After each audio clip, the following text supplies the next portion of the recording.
Chapter 1398. Whenever I mention this, you feel guilty. Second brother Li snorted. When they arrived at the apartment and got out of the car, third brother and fourth brother in the other car were also dressed exceptionally well. However, as Li Nanheng's grandfather Li Junyan, after getting out of the car, deliberately raised his hand to adjust his collar. After confirming that there was no problem at all, he used his walking stick to walk toward the lush garden in front of him. Third brother whispered to fourth brother from behind, "Didn't we just come here for lunch?" Fourth brother nodded. "Indeed. Then big brother looks like he's going on a blind date. There's nothing he can do. After all, every time he sees Feng Ling he feels guilty." Back then, the girl was lying pitifully on the ground, but she was still chased away by him. Before fourth brother could finish speaking, Li Junyan suddenly stopped in front of them. He turned back and glared at them fiercely. "The three of you were also involved. Second brother, third brother and fourth brother."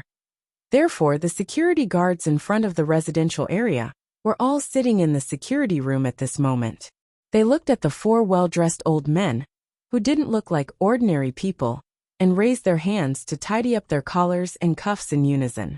Each of them looked extremely serious and solemn as they walked in. At the same time, on the top floor of the apartment, this morning, she suddenly received a call from the Li family, saying that the four elders had come to visit Li Nanheng.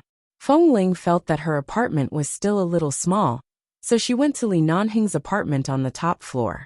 She was busy preparing lunch. Her busy figure really looked like a little wife who had been at home for a long time. It was as though she had completely lost the valiant and heroic bearing she usually had when she went to the battlefield with a gun.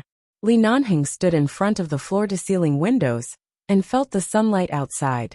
When Feng Ling passed by behind him, he said, "Find time to open up both floors. Otherwise, you won't have to go back and forth like this. Your top floor is already a duplex. Including my floor, doesn't that add up to 3 floors? 3 floors it is. The space is larger, and the two are merged into one." Li Nanheng spoke as he looked at the sunlight outside the window. Perhaps it was because the sun was too hot today, but the light was too direct. It seemed to be much brighter than it had been 2 months ago. There was such a dazzling light that penetrated through the endless darkness. Feng Ling had been busy all morning. Li Nanheng said, "Let's invite an auntie over. You don't even have time to sit down and rest." "I have nothing to do when I'm free. This is pretty good."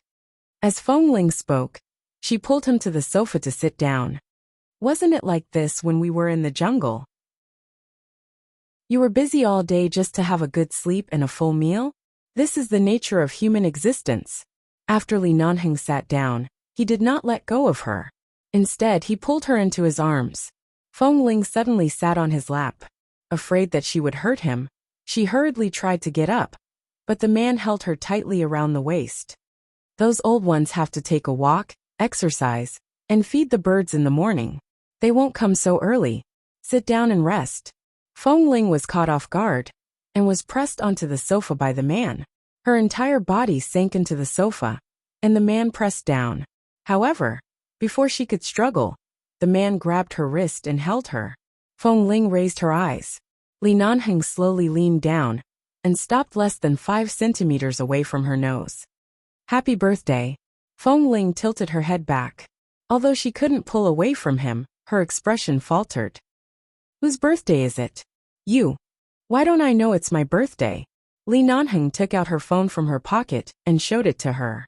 "I can't see it, but it doesn't mean that I don't know what day it is." Feng Ling's expression paused for a long while before she recalled that this date was her real date of birth.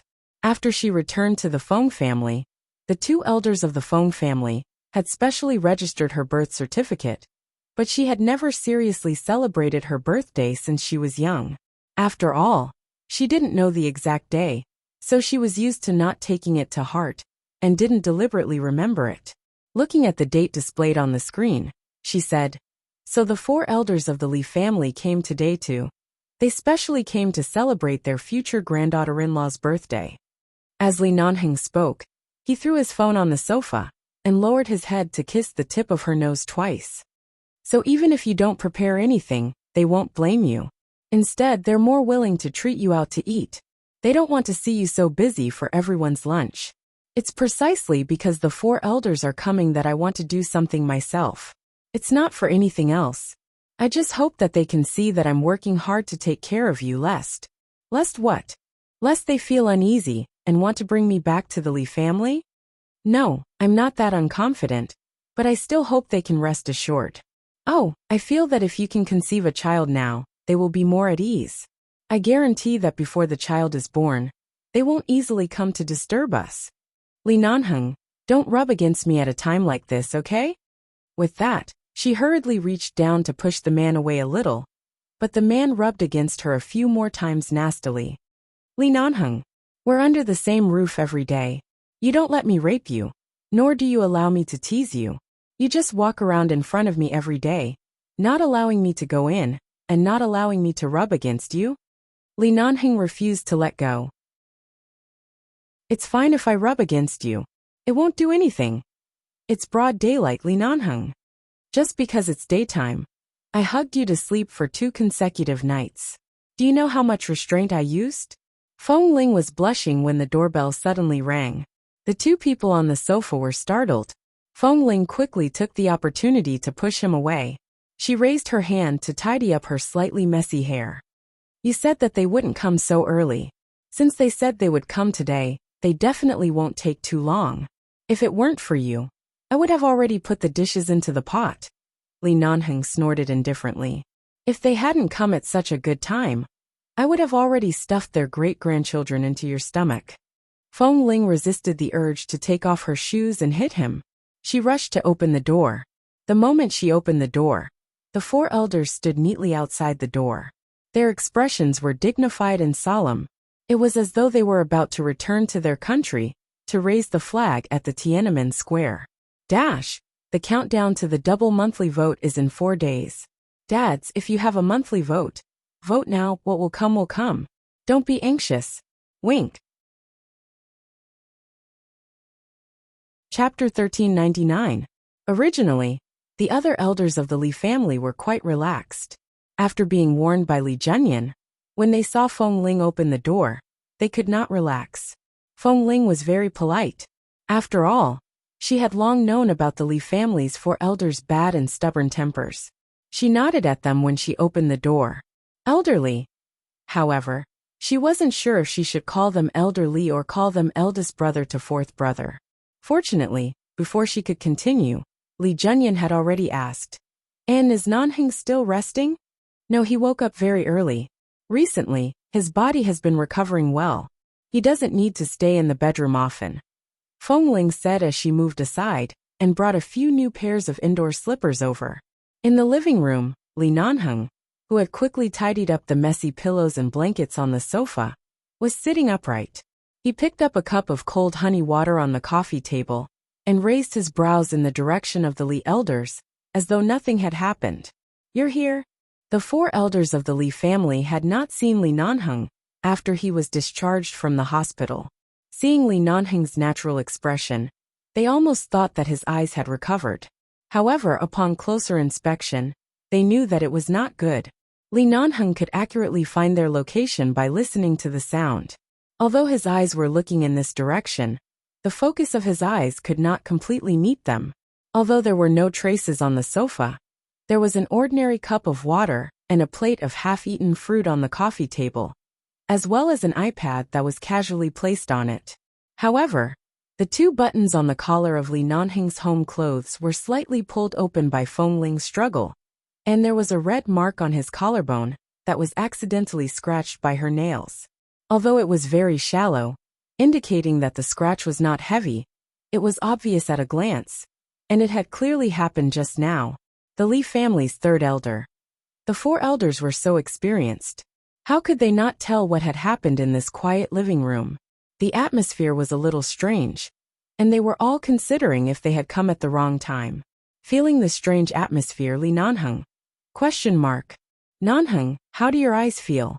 Li Junyan spoke first. Since they were already here, they wouldn't disturb the 2 of them making dolls in broad daylight. At most, they wouldn't stay here at night and wouldn't disturb them. Fortunately, I can occasionally see some light. Li Nanheng put down the honey water in his hand and raised his hand slightly. This is where I lived a few years ago. It's not Feng Ling's. Don't be so reserved. She was afraid that you would be too reserved when you went to her place, so she specially changed places. What's yours and hers? What's yours is hers. Li Zhenyan walked over and sat down beside Li Nanheng. The other 3 old men also sat on the sofa next to him, but third elderly was always restless. After sitting for a while, he got up and looked at Li Nanheng's apartment in Los Angeles. After all, he had never had a chance to come here before. Hearing grandfather Li's words, Feng Ling was speechless and could only look at Li Nanheng. Li Nanheng habitually pulled the blanket over his legs. Although he couldn't see it, he could feel it. Under the gazes of the 4 elders of the Li family and Feng Ling, he raised his brows. Yes, what's mine is hers. My grandfather is her grandfather. Sooner or later, she will have to enter the Li family.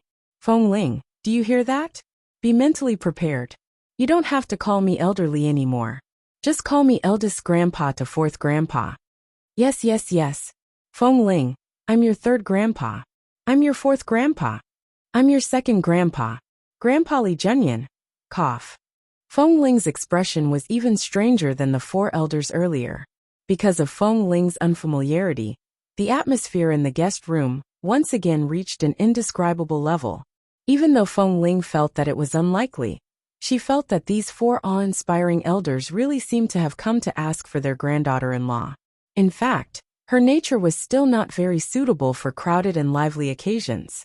Only in front of the brothers who were particularly close to the base, and in front of Li Nanheng, could she occasionally release herself. Now that the 4 elders were all here, she really couldn't be casual. However, with the thought that the 4 elders might just take a wait-and-see attitude toward her, she pretended that she didn't hear what they said just now and coughed as if nothing had happened. Would the 4 of you like to make some tea? She remembered that there were 2 tea cakes in Li Nanheng's apartment. She wasn't used to drinking this kind of tea, but it was said that this kind of tea cake was very, very expensive. The cheapest tea cake cost hundreds of thousands or even millions. She didn't know which friend from China sent it to him, but Li Nanheng didn't seem to be interested in tea. He didn't even open the tea cake. However, it was said that these 4 elders liked tea very much. It was understandable for them to use this level of tea to show their filial piety. No need to trouble yourself. No need to trouble yourself. 4th elder quickly glanced at boss. Li Zhenyan suddenly reacted from Feng Ling's attire. Yes, there's no need to trouble yourself. The 4 old men looked at each other, and then sat on the sofa. Their postures were very proper. And then they stared at Feng Ling's face, as though they wanted to see a flower on her face. Feng Ling didn't know what to say. She felt that she had to find something to do. She definitely couldn't sit opposite the sofa and let the elders stare at her like Li Nanheng. She used the excuse of guiding them to make tea to slip away. 2 minutes passed. The living room was silent. The elders found it unbelievable. Previously, when Li Nanheng had just returned to Los Angeles, the 4 elders of the Li family had seen Feng Ling in the hospital. Although Feng Ling didn't linger outside Li Nanheng's ward, she had been waiting silently in the hospital. When they met by chance, although she also had long hair like this, she still looked the same as when she was in the base. She was calm and indifferent, and she only nodded politely to the 4 elders. However, when they entered the door, they saw that Feng Ling was wearing a set of home clothes that were the same as Li Nanheng's. Her hair was tied up, and she looked clean and busy. She really looked like a little wife at home. She had completely lost the cold sharpness she had when she was in the base. It turned out that Feng Ling also had such a woman's side. The little girl looked reserved and polite. She didn't speak much, but people liked her from the bottom of their hearts. Although her personality was cold, she was very meticulous. If she gave birth to a child in the future, she would definitely be a good mother. Chapter 1400. So, how could they be so heartless as to drive him out of the base back then? Thinking back to how Li Nanheng hadn't returned to the Li family for 2 years, and was only willing to return to the Li family occasionally after finding Feng Ling, it was really understandable. Thankfully, this girl was still their grandson's. If Feng Ling really had no fate with Nanheng, not only would Nanheng have regrets in this life, but the few of them would also be extremely regretful. The third elder of the Li family probably couldn't stand this heavy atmosphere of reminiscence. After some consideration, he said, "Has Feng Ling really been taking care of you alone recently?" Li Nanheng glanced at him with unfocused eyes. "Otherwise, what do you think?" "Feng Ling, this girl is not bad. I see that you're not as thin as when you first returned to America. You look good. You've grown fat and strong. I don't think it'll take long. After your eyes recover, it'll be fine." As third elder spoke, he specially looked at Li Nanheng's eyes. "Then take a look. Don't you know who my wife is?" Li Nanheng was not embarrassed. Feng Ling, who was brewing tea next door. After that, the elders finally began to formally express their condolences. They repeatedly asked Li Nanheng if he was still feeling unwell. They even wanted to lift his sleeves and trousers to see how his wounds were healing. Looking at the various scars left behind, they kept sighing and complaining that Li Zhenyan shouldn't have been so heartless as to throw his grandson to the base. The Li family only had this grandson.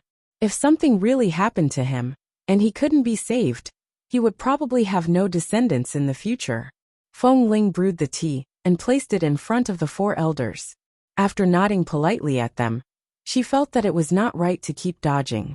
Just as she was about to sit down, second elder Li pulled Li Zhenyan away from Li Nanheng and gave Feng Ling a look, indicating for her to sit next to Nanheng. Feng Ling had no choice but to sit down. When Feng Ling came out to brew tea, she also took out a fruit plate. After all, she didn't know what others usually brought when they entertained their elders. She just used whatever she had at home. The fruits in the fruit plate had been washed clean by her. "Feng Ling, come eat an apple." In order to ease the awkward atmosphere outside the house, fourth elderly picked up an apple and handed it to her. Feng Ling quickly said, please eat, I don't stand on ceremony. Go ahead and eat." No, please eat. All of a sudden, Li Nanheng reached over and took the apple from Feng Ling and fourth brother Li's hands. He took a bite and said, "All right, I'll eat it." "TSK, this is an apple for my granddaughter-in-law. Why did you snatch it?" Fourth elderly glared at him. However, Li Nanheng couldn't see his glare.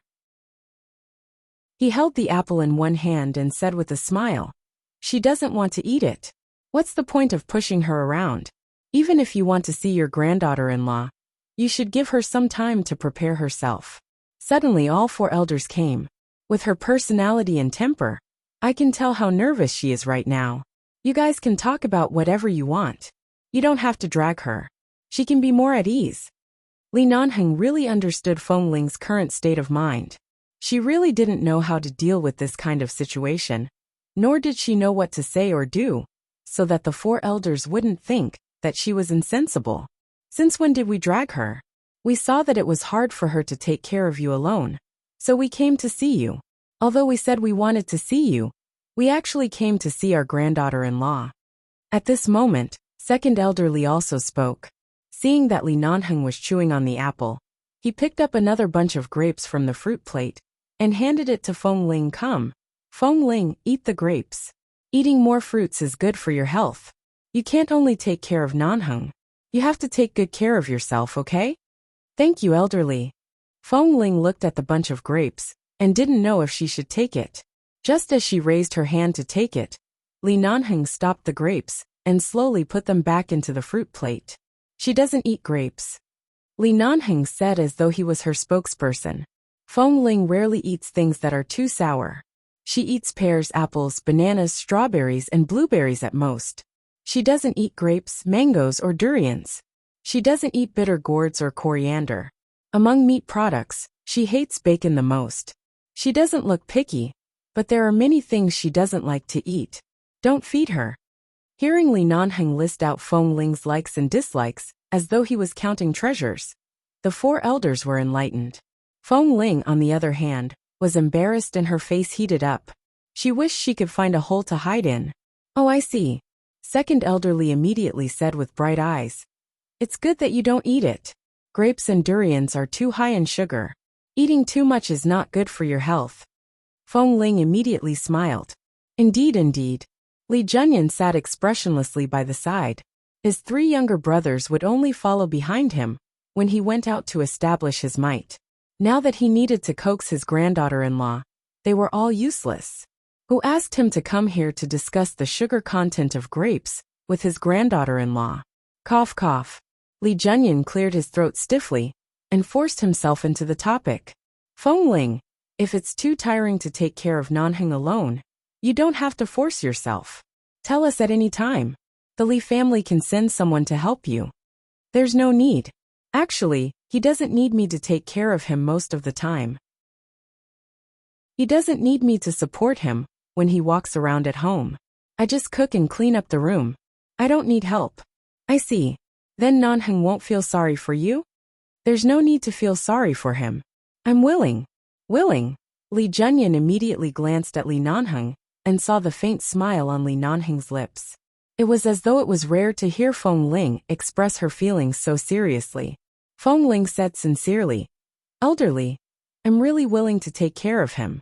And the 4 of you know Nanheng and I have been together for so many years. We're already used to it. This isn't exactly taking care of him. We're just accompanying each other."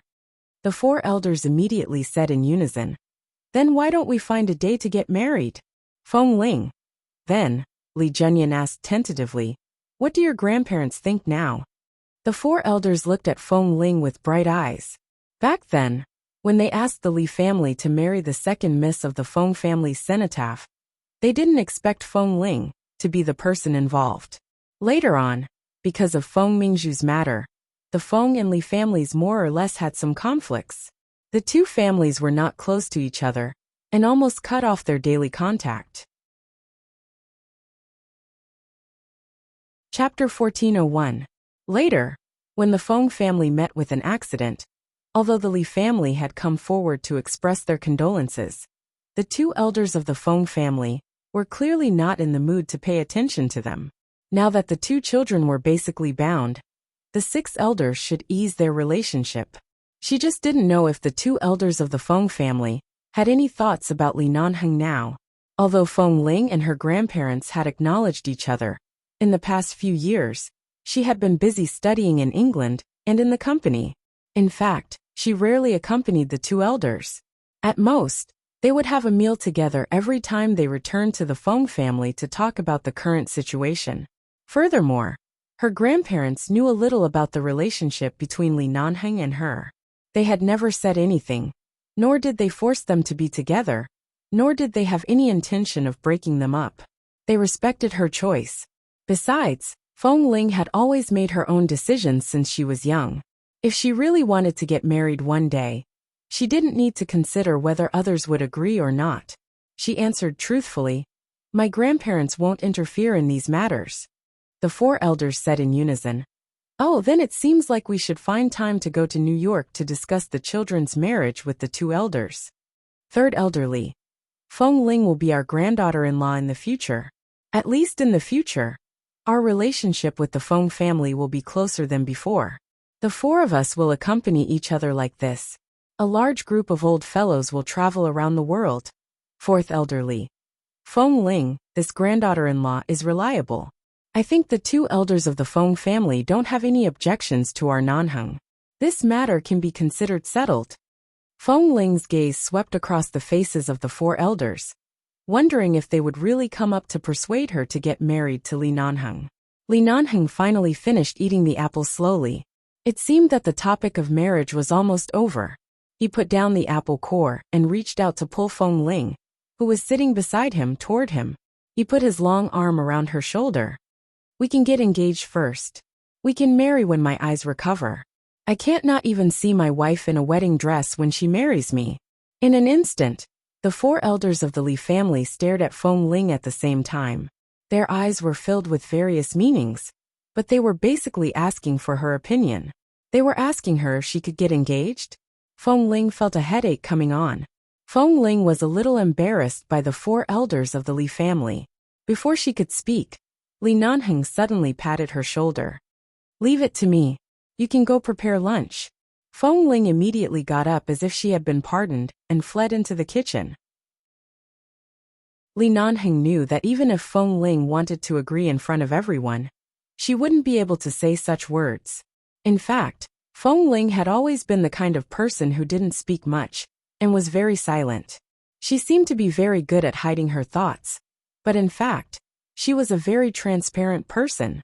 He could feel her emotions, and whether she was willing to be engaged or not.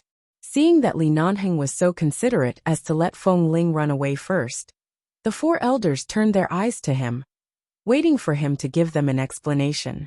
The moment Feng Ling stepped into the kitchen, Li Junyan's serious voice came from the sofa. Li Nanheng. Li Nanheng curved his lips. All right, I know what you're anxious about. She's destined to be your granddaughter-in-law.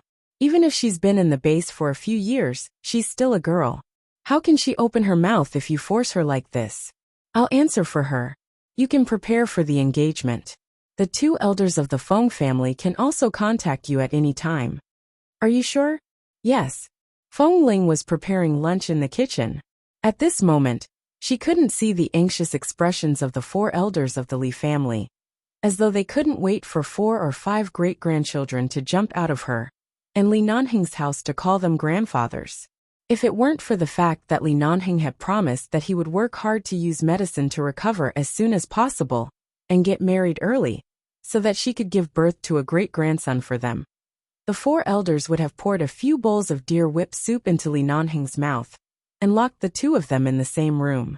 Just as the elders outside were discussing how they should take turns to take care of the child if they had a daughter or a son, Feng Ling poked her head out of the kitchen and carefully interjected.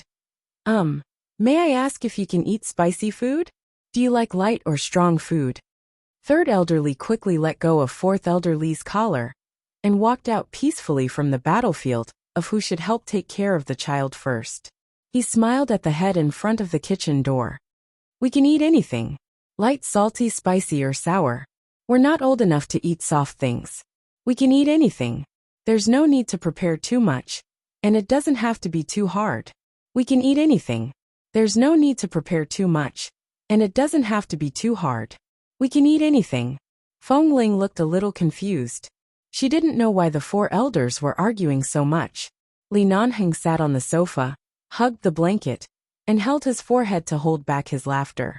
Then Li Junyan suddenly cleared his throat. Let me tell you, Li Nanheng, the four of us are still alive. We don't know if we have long to live. If you dare to delay any longer, and we can't hold our great-grandchildren, you can pack up and leave. Don't even think about inheriting the base or the Li family. If you can't give birth to any great-grandchildren, we'll deprive you of your inheritance rights. Before we die, we'll donate all our assets to charity organizations so that you can only rely on Feng Ling to support you in your next life. If she doesn't want you, you can go eat northwest wind by yourself.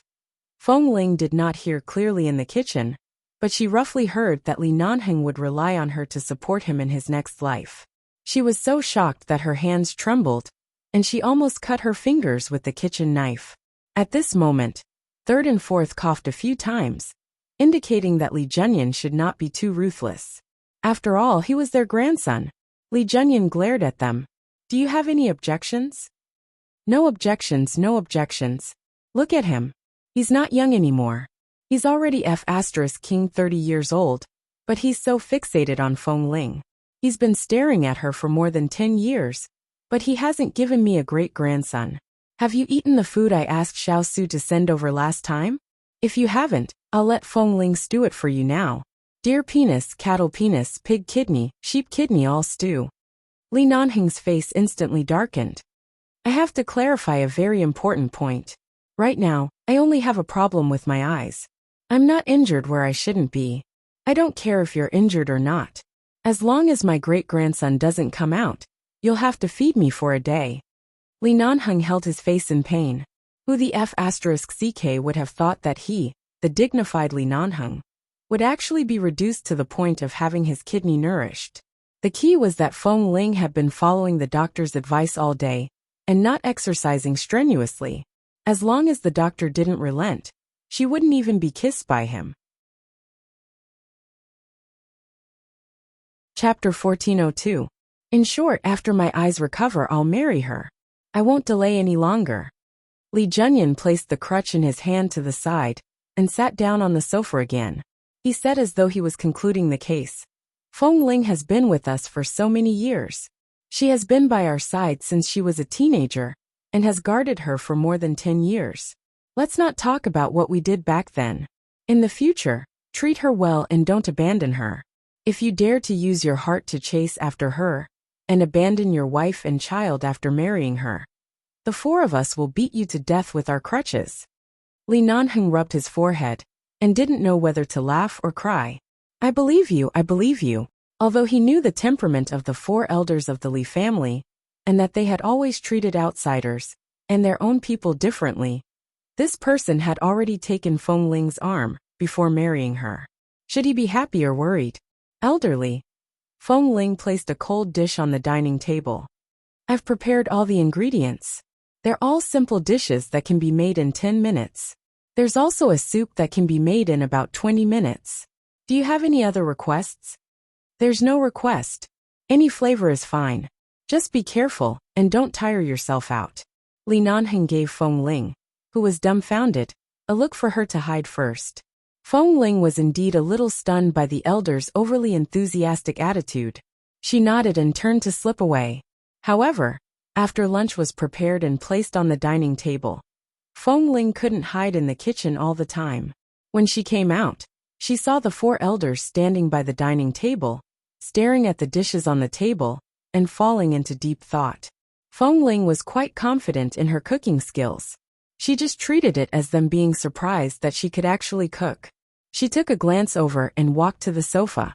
She habitually helped Li Nanheng up, even though he didn't need help. He could already follow the route to the dining table.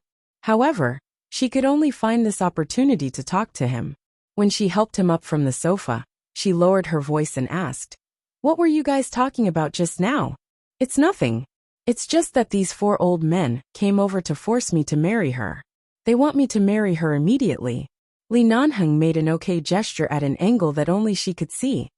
"Don't worry, I've made it clear." Feng Ling's expression was inexplicable. What did he say clearly? Make it clear that you don't want to marry me for the time being. You might need some time to consider. Tell them not to force you. Even if you want to dump me one day, they won't ask a single word. Don't feel pressured. Feng Ling nodded. Her confused mood immediately relaxed. However, in the next second she was startled again. She instinctively asked, "Why should I dump him?" Who knows if the rare enthusiasm in the past 2 months will be short-lived, and will be kicked away after a while. Li Nanheng had a strong expression on his face. "It's okay, I can bear it." Feng Ling. She knew that this man, who had become more and more slippery ever since he lost his sight, was deliberately trying to trick her. But she felt that she had never really expressed her attitude. No matter how he talked to the four elders of the Li family earlier, her original intention was that she could marry at any time. In any case, she was destined to be tied to this man for the rest of her life. Where else could she hide? "I'll marry." She said these 2 words very softly. The words that Li Nanheng had just spoken seemed to be abruptly stopped by something. The air seemed to be silent for 2 seconds. Feng Ling turned to look at him, and saw that the man's face was filled with an undisguised smile. Satisfied, she continued to speak in a low voice. "All right, let's go eat." After a while, the 5 bachelors of the Li family and Feng Ling sat around the dining table. Looking at the steaming hot food on the table, there were Chinese dishes and various dishes commonly eaten in Los Angeles. The elders picked up the cutlery first. "Delicious, delicious. Good cooking. Feng Ling, this girl is a treasure. I really couldn't tell. Nanheng's appetite will be blessed in the future." Nowadays, there aren't many young girls who can cook and make such delicious food. Although our Li family is in the United States, we still like to eat Chinese food. Feng Ling is actually so proficient in Chinese food. It seems that she has been greatly influenced by Nanheng. This kid has been eating Chinese food at home since he was young. The elders ate happily, and suddenly began to talk about Li Nanheng's childhood. From when he was naughty to when grandfather Li kept chasing him in the backyard of the Li family with a belt, to when he was so naughty that he could tear down the newly built dog shed in the villa next door, to when his little friend's ball fell into the well, to when he was so daring that he could jump into such a deep well to pick up the ball, to when he was so naughty that he could climb up a tree to help the old man catch a bird that accidentally flew away. And even when he saw the police arresting a gangster on the street, he could stretch out his leg to trip the running gangster on the spot. After helping to catch the gangster, not only did he not receive any praise from the police, but he was even brought home and given a warning for several hours. All kinds of astonishing naughty deeds were recounted by the elders one by one. In the end, they said that they were really afraid that this child would be difficult to discipline in the future. So the 4 elders unanimously decided to throw him into the base to train. However, after entering the base for so many years, his nature still hadn't changed. He didn't expect that there would be a single seedling like Feng Ling in this pile of men. With Li Nanheng's temper, in this world, only Feng Ling could control him. As for the others, he couldn't even be bothered to look at them. Feng Ling's eyebrows couldn't help twitching. She could only pretend that she didn't care much about Li Nanheng's past. She raised her hand to cover half of her face, and resisted the trembling of her eyes and eyebrows. Li Nanheng listened to the words of the 4 elders with a cold expression. He turned his face and gave Feng Ling a facial expression, which meant that she didn't need to take their words seriously. Then he got up and fumbled for his phone, asking Feng Ling to help him dial the number of the supermarket downstairs. Feng Ling didn't understand, and thought that there was not enough food to eat, so she dialed for him. However, after the call was connected, Li Nanheng asked the people at the supermarket downstairs to send a few bottles of wine up. He specially picked the kind that only sold for a few yuan, and could be found everywhere in China. But in Los Angeles, it was extremely rare and expensive. It was worth dozens of dollars a bottle.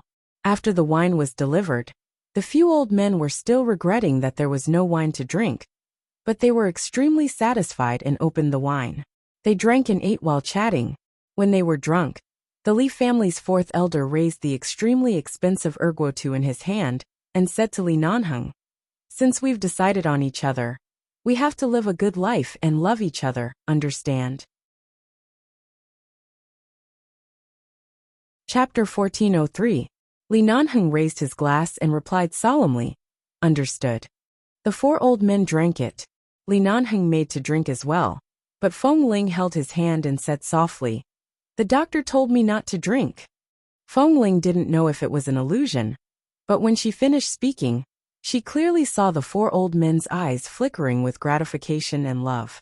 It was as though the grandson they had raised with great difficulty had finally found a backer who could help them control him. Right. Nanheng's body can't take it anymore. Let's drink by ourselves. Come. Let's drink. The few old men immediately bowed to each other and hugged each other. Feng Ling felt that something was wrong. Why did the 4 old men and Li Nanheng seem to have a tacit understanding? Just as she was thinking, Li Nanheng forcefully picked up a piece of meat and placed it in front of her. She immediately lowered her head to watch his chopsticks accurately placed in her bowl. She then raised her eyes abruptly and saw that the man's eyes were not looking at her bowl. He was still intuitive and accurate.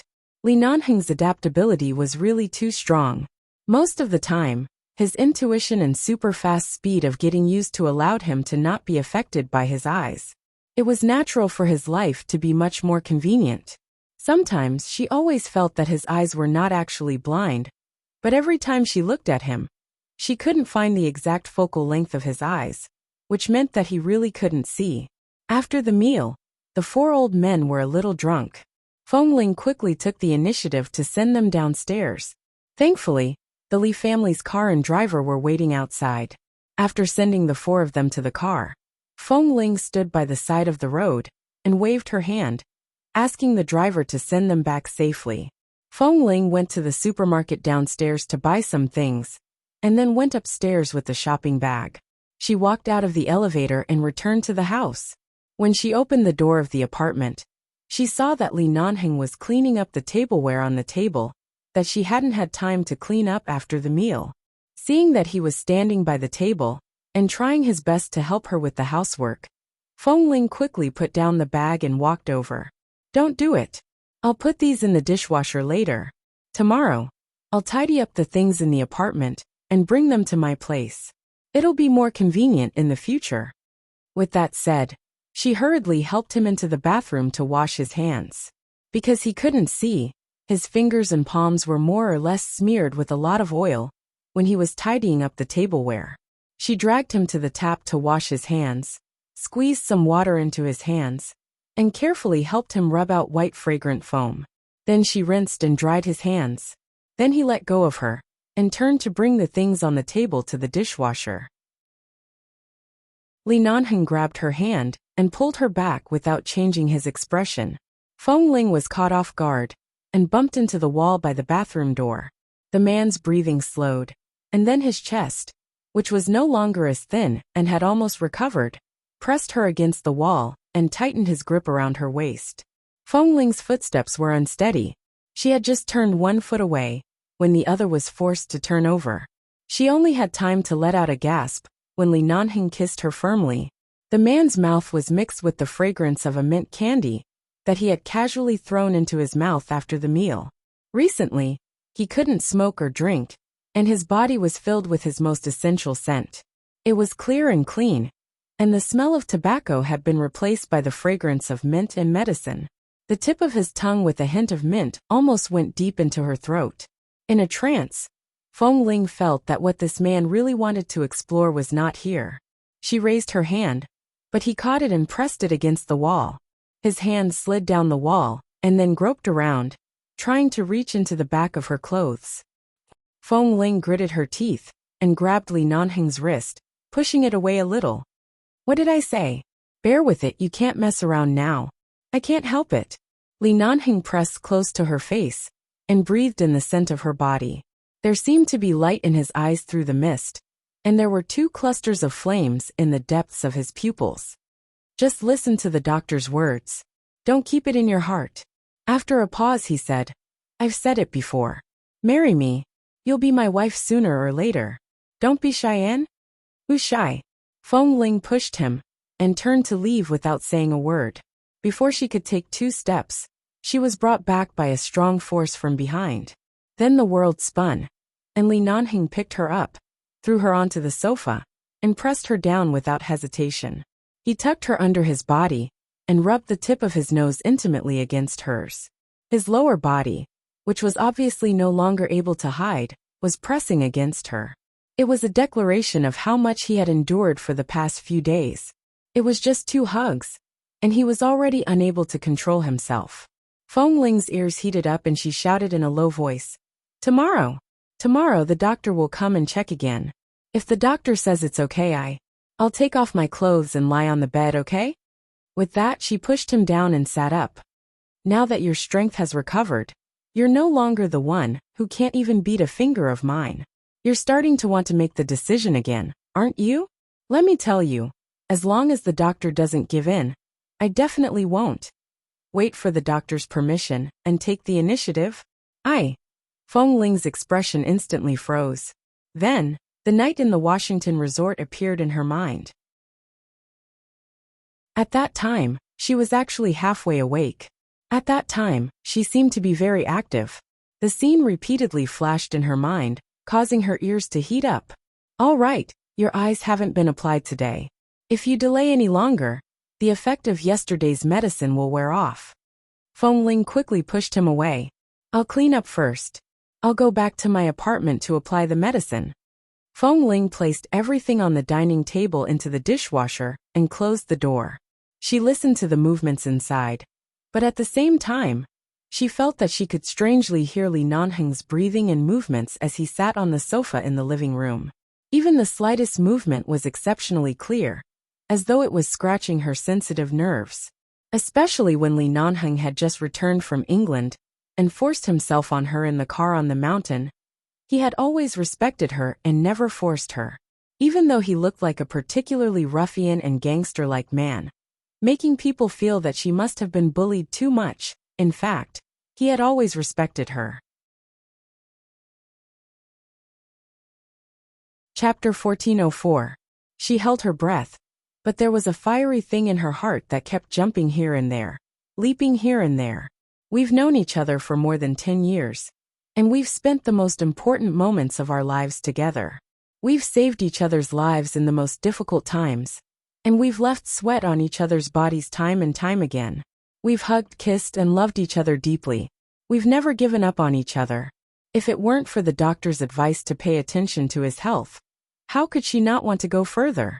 The person she loved was right in front of her. She was not a teenage girl who didn't understand the world. Feng Ling took out the washed dishes and tidied them up. When she went out, she saw that Li Nanheng seemed to have calmed down and seemed to be used to being rejected by her. He didn't say anything but just sat there waiting for her, like a child who didn't get candy, but had no choice but to stand there and wait. The next morning the doctor arrived. After checking all aspects, the doctor kept nodding. Not bad. Every time you come for a rehabilitation checkup, there are new breakthroughs. Mr. Li's physical fitness is really not comparable to that of ordinary people. He's too strong. As long as his eyes are not affected, even if a few people come to fight with him, they may not be able to defeat him. Really? Some people even say that I can't beat him. Li Nanheng sat by the table, casually buttoned his cuffs, and then fastened his collar. He said these words to Feng Ling indifferently. The doctor sat down and chatted with Li Nanheng for a while. He didn't see Feng Ling again for a long time. When he turned back, he noticed that she had come back with something and asked, "What are you doing? Moving?" "The apartment above is his. I'm moving down some things that can be used," Feng Ling replied, and continued to go out. In fact, there weren't many things, but she had to sort them out. She went to the cabinet and took out all the things that occupied the space and arranged them one by one. When she finished all the examinations for Li Nanheng and told him how to recuperate and consolidate his health in the next few months, she got up and saw that Feng Ling took out 2 golden boxes from the cabinet and piled them against the wall, waiting to put them in another place. The doctor's sharp eyes caught a glimpse of the contents of the box. He walked over and looked at it carefully. At this moment, Feng Ling stood up from her squatting position. When she turned back, she met the doctor's eyes. She paused, lowered her head, and instantly saw the 2 boxes of supplements. Before she had time to be embarrassed, the doctor coughed, and then turned to change the medicine for Li Nanheng's eyes, as if nothing had happened. At this moment, Feng Ling also remembered that she had to be embarrassed. She quickly put away the 2 boxes. Just now, she was in a hurry to tidy up the cabinet and didn't notice that she had taken these things out. After a while, the doctor came over to pour himself a glass of water. As he poured the water, he looked at Feng Ling, who was about to come over to receive a glass of water. He did not walk away.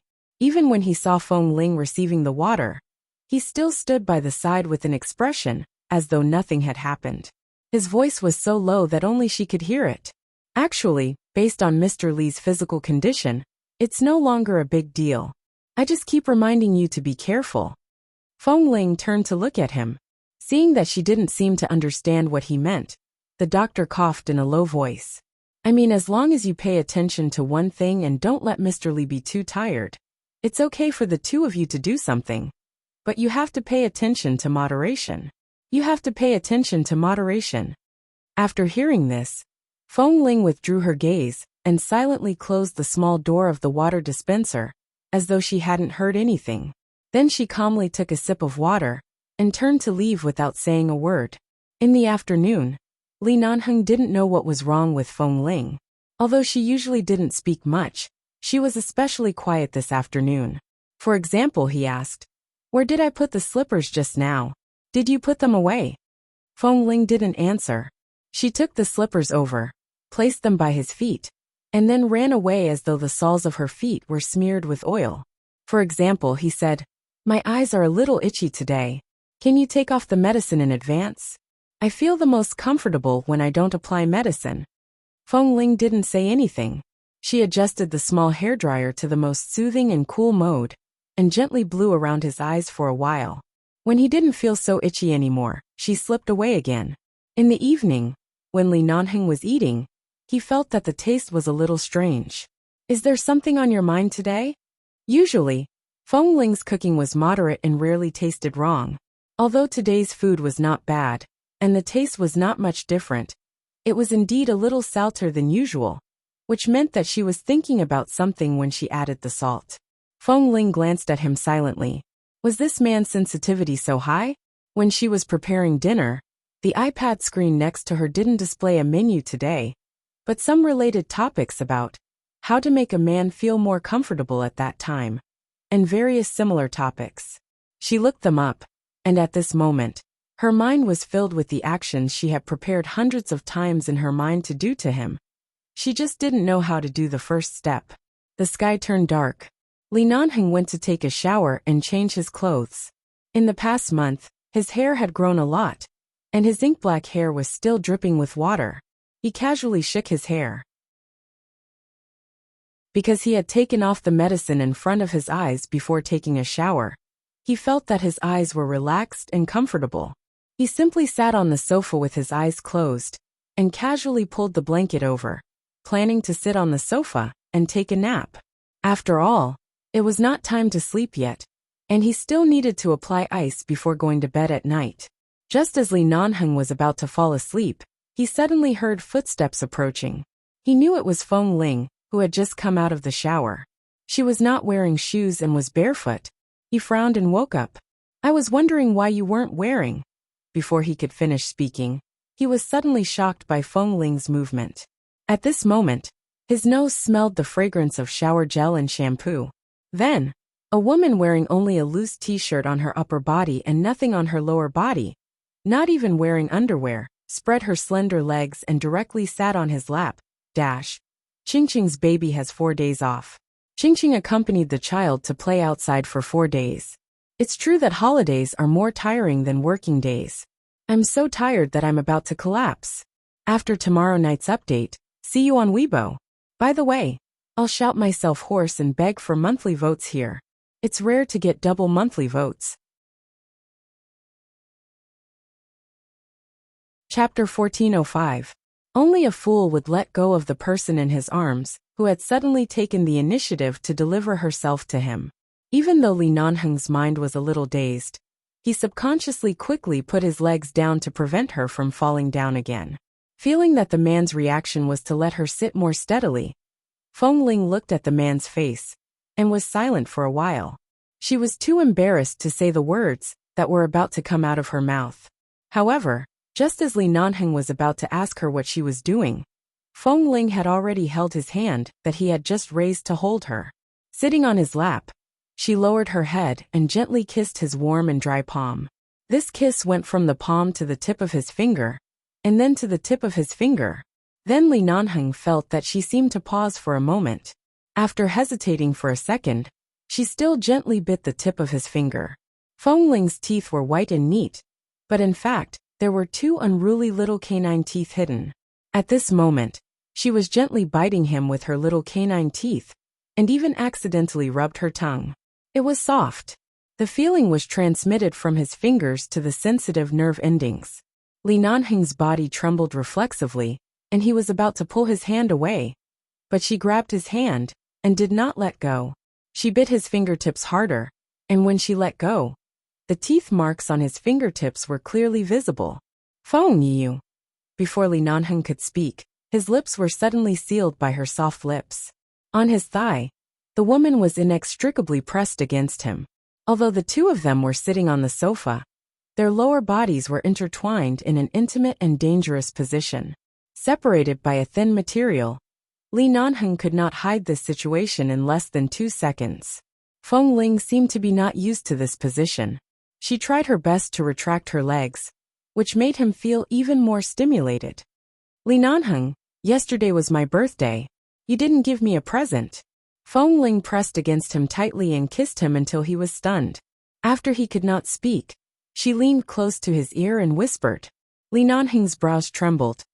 "Yesterday, those 4 old men came to make a scene. Later, I wanted to take them out for a walk, but every time after eating, I didn't have the appetite to eat cakes and other desserts. At night, when I wanted to go out, they said that it was too windy and I couldn't go out, so it's okay. If you didn't remind me, I wouldn't have remembered it was yesterday.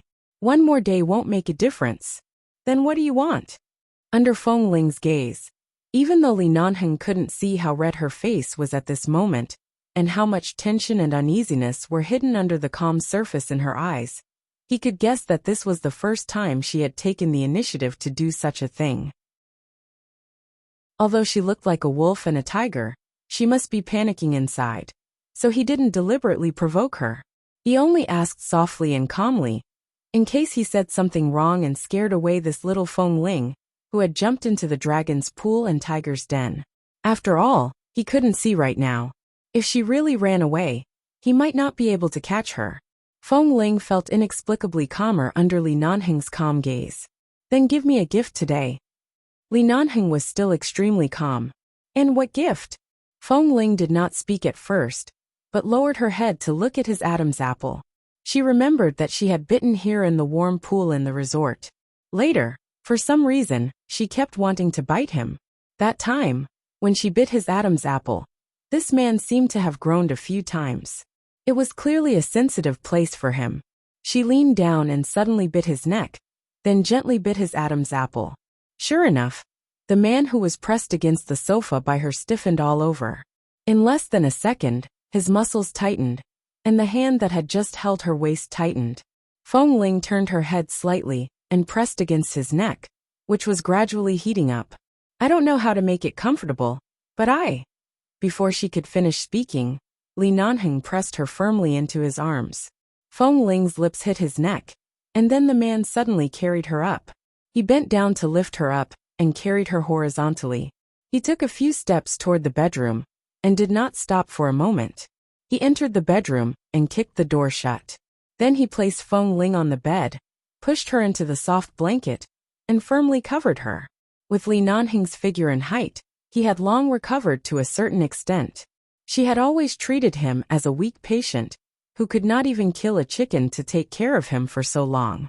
It was probably because she had been taking care of him for so long that she subconsciously felt that Li Nanheng was weaker than her. However, on the contrary, this man had never been weaker than her. For example, right now, she could completely feel the strength in the man's arms and the man's firm and hard chest imprisoning her.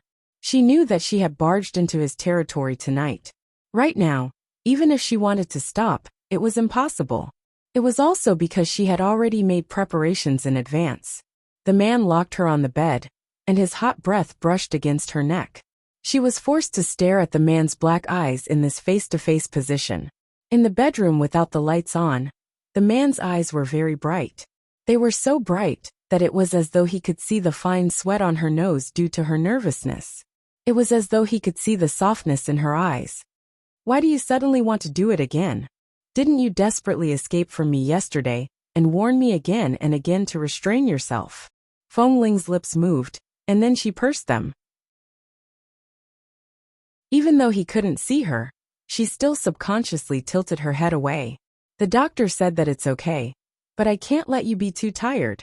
And then I still have to restrain myself. I can't be too long. Can't be too long? Li Nanheng seemed to be amused. All right, under normal circumstances, after holding it in for so long, I might not be able to do it until dawn. Seeing that the doctor has relented, let's end it before dawn? Feng Ling. Li Nanheng, pay attention to your body. What's wrong with my body? As the man spoke, he pushed against her as nastily as before. I haven't touched you for a long time. I've been weak in front of you for a few months. And you really think I'm a little gigolo? If I don't make you cry tonight, I'm afraid the name Li Nanheng will be written backwards. Feng Ling's face heated up. In the end, she forced herself to say something, but when the words reached her mouth, the man pushed against her again, and she couldn't say anything. Speak. Li Nanheng slowly bent down and leaned closer. When he spoke, his lips were almost pressed against hers. Who gave you the guts to come out and seduce me without wearing anything down there?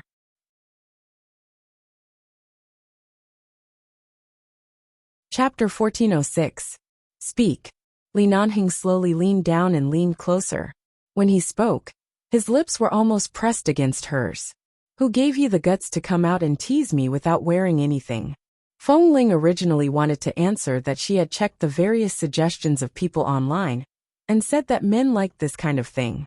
That was why she had saved the lower half of her body after showering. But before he could open his mouth, his voice was suddenly sealed. The man's kiss was different from every previous kiss. In the terrifying and suffocating entanglement, accompanied by the man's long-suppressed desire, all of her senses were infused with such a fiery kiss. Her body could not help but gradually heat up. "Don't move. Let me do it." She remembered that she had to take the initiative. She raised her hand and was about to unbutton his clothes when the man spoke urgently and vaguely. At the same time, he held her hand and quickly unbuttoned his home clothes one by one. Then he pulled her hand up and pressed it against his chest. Due to the heavy blow in Israel, his originally flat muscles and skin had many uneven marks. Because it had only healed a few months ago, it was not the best time to have a scar removal operation. These scars would need at least 2 to 3 years to be removed. Touching the scars, Feng Ling's heart ached. She took the initiative to circle behind him and hugged his back tightly. Sensing her actions, the man panted and asked with a smile, "Are these scars very sexy? Touching them here and there?" It was not just sexy. When she thought about how this man had managed to survive in such a dangerous situation, and how he was able to stand in front of her and press her down on the bed with his strong muscles, she felt extremely sexy. She did not speak. She raised her head and kissed his chin, then kissed his lips. All the active responses caused the man's restraint to collapse to the limit. He abruptly pressed her under his body and pressed his forehead against hers. He said hoarsely, "How dare you tease me like this? When you cry, pay attention to your throat. Don't shout until it's hoarse. Do you love me? And answer." She couldn't recover from the surging tide of passion. She could only rely on her instincts to answer a vague word hoarsely. "Love." Li Nanheng's first reaction was to not believe his ears. A few seconds later, joy came like a storm. He suddenly carried her up and went straight to the bathroom. Feng Ling was carried on his shoulder. Earlier, her soul was almost scattered. She barely took a breath and said, "Slow down, Li Nanheng, slow down. There's a sofa in front. I can't see it. Don't bump into it." However, the man was already familiar with all the distances and positions in this house. He accurately circled around the sofa and entered the bathroom door. When she was pressed against the bathroom wall by the man, Feng Ling could only hear the man repeating under the warm shower, "I love you, Feng Ling, I love you." Time passed bit by bit. Before Feng Ling's consciousness dissipated, the only thing she could think of was that she was glad that she didn't give him the nutritious food the Li family sent. Otherwise, her life would have been lost here. How was he injured? It was clearly just a few scars on his body. Anything else? He was completely unaffected. In the early morning, the sun slowly rose from the east and cast a bright light through the gaps in the curtains. On the large bed in the bedroom, the clothes and bedding were messily folded. Finally, the man's heavy breathing and the woman's weak cat-like moans gradually calmed down. Li Nanheng was still on top of her. He took a shower midway, and then continued several times. He was reluctant to lie down, as if being close to her like this was enough for him to fall asleep comfortably. Feng Ling half opened her eyes tiredly and frowned. "What's wrong?" Li Nanheng asked softly. Feng Ling did not answer. Using the light in the room, she sized up the man on top of her bit by bit. When Li Nanheng's eyes were not so cold and sharp, he looked very calm and handsome. When his facial features were soft, he was so good-looking that it made people want to lean against him. However, he often had a cold "don't provoke me" attitude and expression, so his brows were always cold and sharp, making people not dare to approach him, especially when he was very good at looking at Li Nanheng's brows and straight nose. She looked carefully and seriously. After a long time, she raised her hand and touched Li Nanheng's face.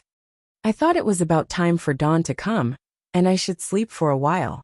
The man lowered his head and bit her lips, saying harshly, "But it's clear that you don't want to sleep." Li Nanheng was like a lion that had been hungry for a long time and finally had meat again.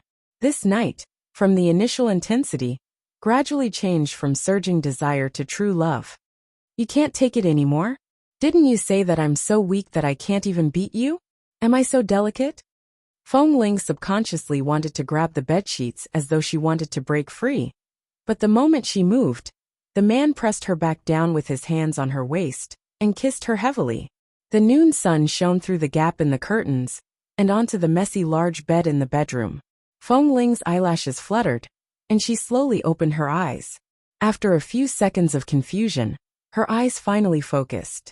She felt a heavy object on her body. She lowered her head and saw that it was indeed that familiar arm. She wanted to turn over, but the sleeping man pulled her into his arms again. Li Nanheng's upper body was naked outside the quilt. He closed his eyes and held her head with one hand and her waist with the other. Sleep for a while more. Feng Ling was caught off guard and bumped into the man's chest. Her entire face was facing him. She quickly struggled and said, "It's almost noon. You haven't eaten yet. You haven't applied medicine to your eyes. You forgot to ice them last night." She had just struggled to get off the bed, but before her feet touched the ground, the man suddenly hugged her from behind, and she fell back onto the large bed. Then Li Nanheng pulled her into his arms and hugged her tightly again. "It's all right. Sleep first. These few hours won't matter. But, be good." The man stroked her head comfortingly. Clearly, although he had a good night, he was indeed sleepy. After all, he had been recuperating for so long, and was used to sleeping early and waking up early. He suddenly didn't sleep for the whole night. Right now, he really needed to hug her to make up for his sleep. "Aren't you going to eat?" Chapter 1407. "I'm not hungry. Let's sleep first. We'll talk when we wake up." He insisted on holding her in his arms. Feng Ling's head was tilted back by this man, and her entire body was firmly in his arms. She did not have much strength. After being squeezed for an entire night, it would be strange if she had any strength.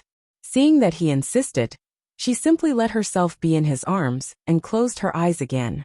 But why was this man pressing against her as if he was threatening her? She carefully avoided him, but he rubbed against her again, insisting on sticking to her. In the end, she was afraid that something would happen again, so she simply stopped moving and chose to sleep. Seeing that she was not moving, the man kissed the white skin on the back of her neck, as if he was a little regretful. He wanted to say that he still wanted to continue, but seeing that her body was so weak, he couldn't bear to say that. There was still a long way to go. Since she had already agreed to marry him, there was no hurry. They could continue at night. Li Nanheng hugged her tighter in his arms, brushed aside her long hair by her ear, kissed her white ear, and said softly, "Sweet dreams." Feng Ling rubbed her face against his arm, but there was no reaction. Clearly, she was about to fall asleep. Li Nanheng called a nearby hotel to send food over. After receiving the food, he went to the dining table and placed it on the table one by one. Then he tested the temperature with his hand, scooped some pork rib soup, and brought it into the bedroom. The light in the room was not turned on. Right now, it did not matter to him whether the light was on or not. He walked back to the bed and could still smell some hormones in the bedroom, which stimulated Li Nanheng's sensitive nerve endings after sleeping with her in his arms for a few hours. Hearing the sound, Feng Ling seemed to have regained some consciousness. She curled up under the quilt and half closed her eyes, looking unwilling to wake up. It was not until Li Nanheng's hand took her out of the quilt and kept kissing her, from her hair to the corner of her eyes, and patted her face to tell her to get up and eat something that she suddenly woke up. He couldn't see. How could he get food for her? However, when she turned her eyes, she saw that it was a takeaway box from a nearby 5-star hotel. She paused, opened her mouth, and said in a hoarse voice, "You brought it in just like that? What if it's scalded? What's hot? No matter how hot it is, you have to let him eat something first. That's what you call physical exhaustion." Li Nanheng put down the bowl and touched her cheek. "Eat something before you sleep, or your stomach will be uncomfortable." Feng Ling really didn't have much strength, but seeing that he had specially asked for food from the hotel, he was afraid that she would be hungry. No matter how tired she was, she couldn't bear to push him away. She took the bowl and spoon, ate a few mouthfuls and drank some soup. Then she put the bowl aside. "Leave it here. Don't walk around." She was so sleepy that she even forgot to help him apply the medicine. She lay down and was about to sleep, The man chuckled and bent down to kiss her lips, which still had the taste of pork rib soup. All right, I won't wander around. I'll accompany you in bed.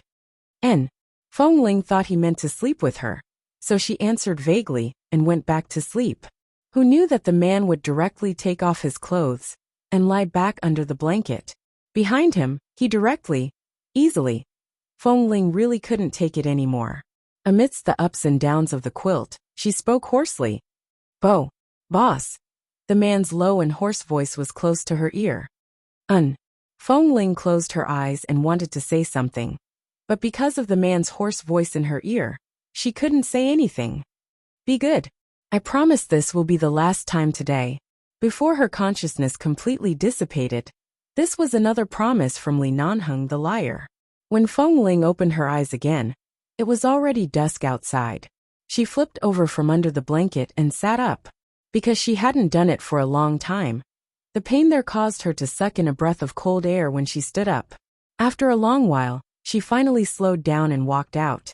Her body had actually been washed. At the very least, Li Nanheng was very careful about this.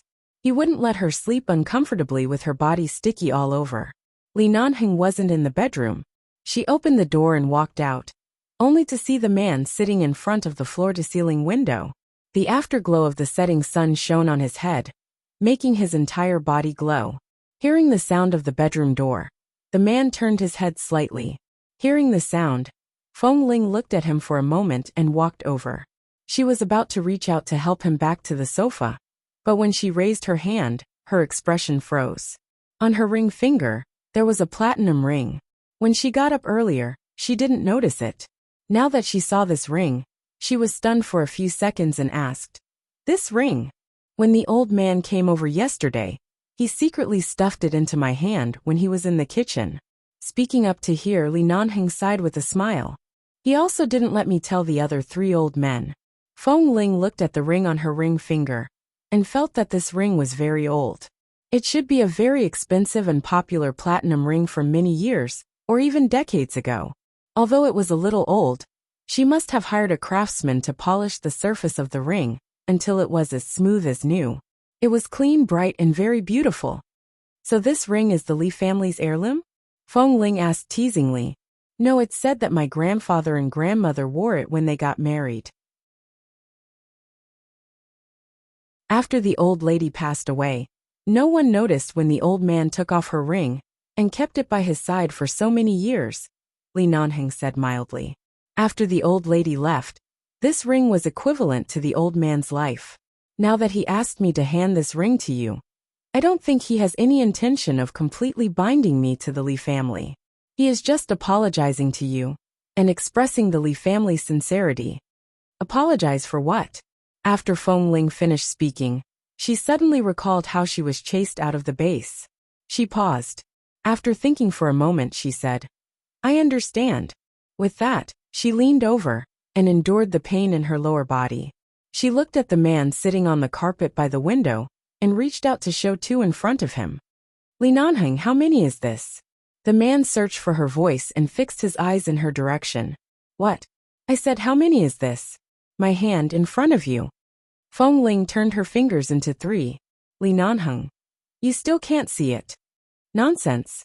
Then how did you carry me to take a shower, call the hotel for takeout, and even put the ring on my finger? Today's roller coaster ride. I'm sure everyone knows where to look, right?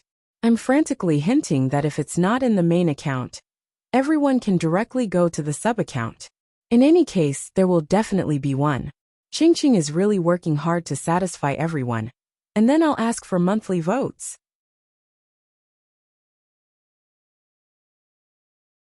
Chapter 1408. The air fell into a moment of silence. Feng Ling looked at him. Li Nanheng, if you dare to lie to me after your eyes have recovered, you know my temper. It's not healed really. Li Nanheng raised his face, his expression calm and serious. She paused, not believing him. She stared at him for a long while, then leaned over to his eyes. She stared straight into his eyes and raised her hand to touch his eyes. However, the man raised his hand and pulled her into his arms. The moment she stumbled into his arms, she immediately cried out, You still say you can't see? I really can't see. The man didn't let go after hugging her. He sat on the carpet and hugged her into a ball. He lowered his head and kissed her on the cheek. Occasionally, I can see some blurry images with the help of the light. It's so blurry that I can't see it clearly. For example, right now there's a lot of light in the window. I can see a figure standing in the dark. But when you raise your hand, I can't see it clearly. Then how did you get the hotel takeout? The number you recently dialed is K. I touched my phone, dialed the nearest number, and asked K to help me contact a nearby hotel. So that's how it is. The man lowered his head and kissed her forehead comfortingly. You want me to recover my eyesight as soon as possible and marry me? Why are you in such a hurry to marry me? Feng Ling did not speak, but Li Nanheng rarely gave others pressure. He could act as usual as though there was nothing wrong with his eyes. So in the past few months, she often forgot that he could not see anything. It wasn't easy for her to catch some clues that her eyes could see, but in the end it was not. That's right. He had been groping around this house for several months. It was not difficult to carry her to the bathroom, and he could even find her ring finger. Since you can see some blurry images, it means that your eyes have improved. Find time to go to the hospital again. The doctors who occasionally come for a health check can't bring equipment. Go to the hospital for another check. All right. Li Nanheng heard the restraint in her tone and raised his hand to touch her head. He was the one who should be comforted, but now he had to comfort her instead. Coincidentally, Feng Ling's legs were still sore, so she simply let herself lean in his arms and did not get up. The evening sun was also warm. She narrowed her eyes and leaned in his arms for a while before feeling sleepy again. In the end, he accidentally fell asleep again. When she woke up again, Feng Ling was in the bedroom. Hearing Li Nanheng's voice in the living room, she got up and walked out to see that he was answering the phone. Yes, Dr. Yurko contacted me a month ago. Some time ago, he was accompanying a seriously ill elder in the sanatorium and has been on leave. Recently, he returned to New York and had a few important eye tissue surgeries. He just took the time to arrange a week of free time. I'll go over and give it a try. You don't have to come over. You're only here to visit at a time like this. My wife still has to prepare food for you. It's enough for her to take care of me. Feng Ling listened for a while and walked over. Coincidentally, Li Nanheng had hung up the phone. Awake? He asked, turning to her at the sound of her footsteps. Who called? Qin sighting. Li Nanheng handed her a cup of milk that he had just warmed. When Feng Ling gratefully received it, he said, Qin sighting knows an internationally renowned ophthalmologist, but it's very difficult to make an appointment with this doctor. Because an elder in his family passed away not long ago, he hasn't been out for a consultation. He only recently resumed work. Mo Jingshan recently contacted the president of their hospital and specially gave me Dr. Yurko's time for the next week. Is this doctor very good at treating eyes? It shouldn't be bad. A month ago, I accepted the suggestion of a doctor in Los Angeles and contacted this famous Dr. Yurko. However, at that time, something had just happened to his family, and he really didn't have time to come, so I didn't force him. Li Nanheng heard the soft sound of her drinking milk and smiled. Recently, Qin Sighting and Mo Jingshan have used their connections to make a decision. We'll leave for New York tomorrow. I'll go meet Dr. Yurko, and you can go back to New York to visit the Feng family. Yesterday, Jean Wan said on the phone that she was coming. I didn't want her to go abroad with the child. She's pregnant recently, so I didn't let her come. What you said today, if she finds out, she might really think that I don't want to entertain them personally. Feng Ling drank most of the milk and glanced at him. I think you don't want to see Mr. Mo and Mrs. Mo bring their 2 children to show off their love in front of you. Li Nanheng sneered but did not explain. Instead, he turned his head and kissed her ear. When she was about to dodge to the side, he held her waist and pressed her into the sofa. Then hurry up and give birth to 1 or 2 for me. If Mo Jingshan dares to show off in front of me with his wife and children, I'll throw our children's diapers on his face. Let's see if he still dares to show off. Feng Ling. She imagined the scene, and then thought of Mr. Mo's expressionless face. A chill ran down her spine, and she quickly pushed him away. It's not easy for Mr. Mo and Jean Wan to have such a peaceful little happiness. Is there a need for you to be so sour? Besides, Dr. Qin isn't married and has no children. It's not like you're the last one. What's the rush? Li Nanheng sneered on the spot. Then I'm afraid you don't know that when Shi Nianj ruthlessly slept with him and left him for America, she already had the Qin family's seed in her stomach. When she returned to High City, she was already the mother of a 3-year-old girl. Do you know how many years she hid it from Qin sighting? Qin sighting was the first to become a father. Feng Ling looked incredulous. Why haven't I heard of it? With Shi Nianj's personality, even if she lost her teeth, she would swallow her own blood. She even hid it from Qin sighting for so long. How would others know? Even Wen Luqing can make a son out of Wen Linhan. Do you think I'm sour? Li Nanheng said as he pinched her waist and pressed her into his arms.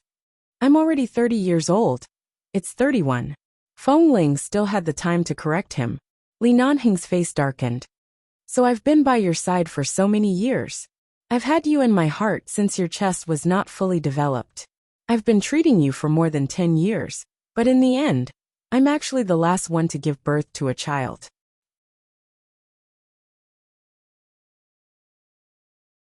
Chapter 1409. How could such a thing be counted as being at the bottom? Feng Ling was dumbfounded. The air fell silent again. I've had a dream since I was young. I want to find a woman I like, give birth to a son or daughter, and throw them to the 4 elders. I want them to feel the familial love of 2 generations apart. Let's see if they still dare to slap their great-grandchildren with a belt. Li Nanheng covered his eyes and shook his head after a while. He said solemnly, I wonder if they can live to that day. Feng Ling. With that, Li Nanheng let go of her and stood up to walk to the floor-to-ceiling window. In the darkness, he faced out of the window.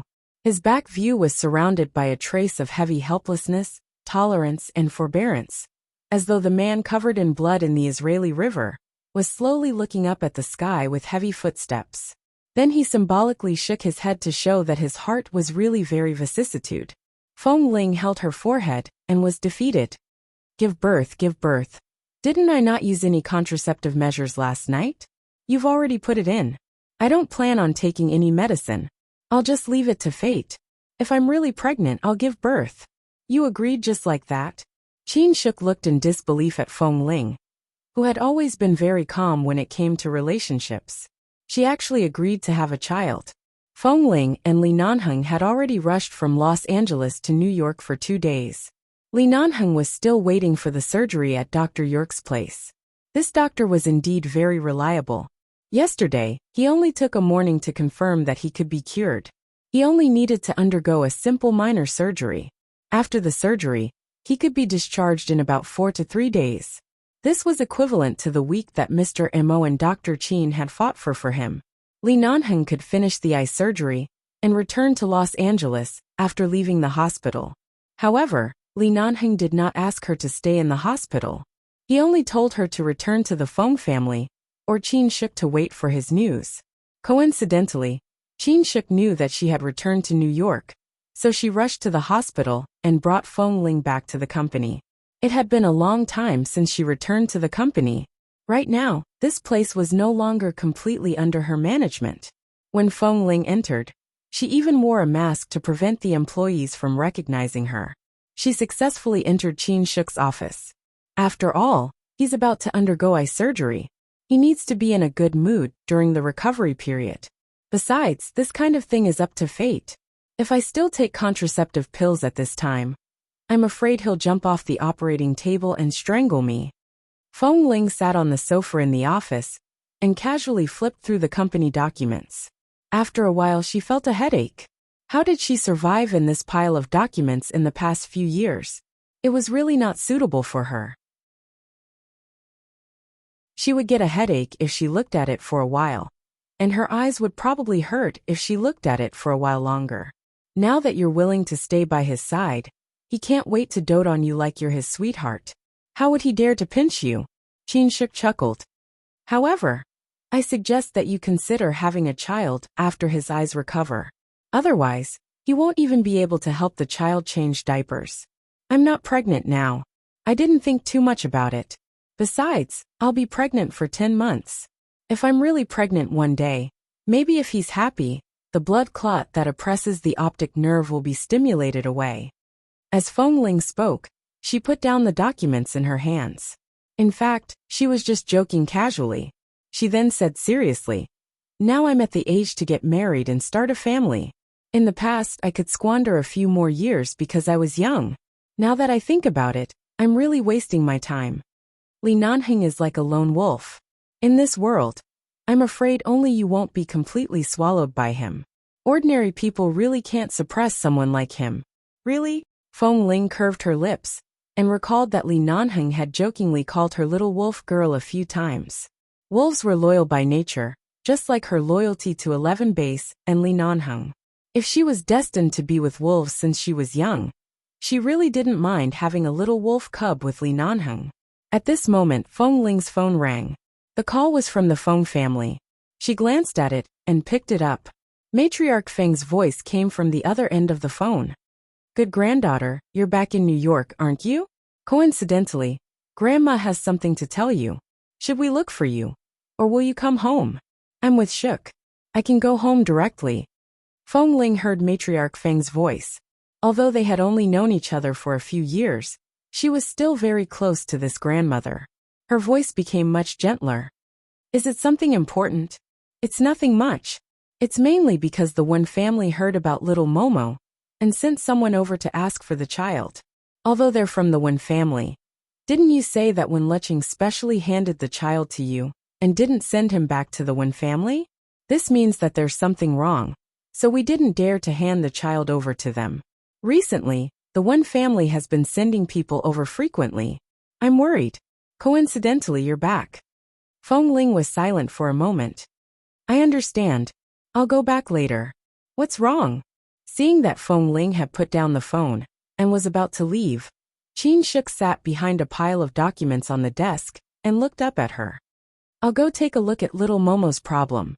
Help me keep an eye on the hospital." "All right.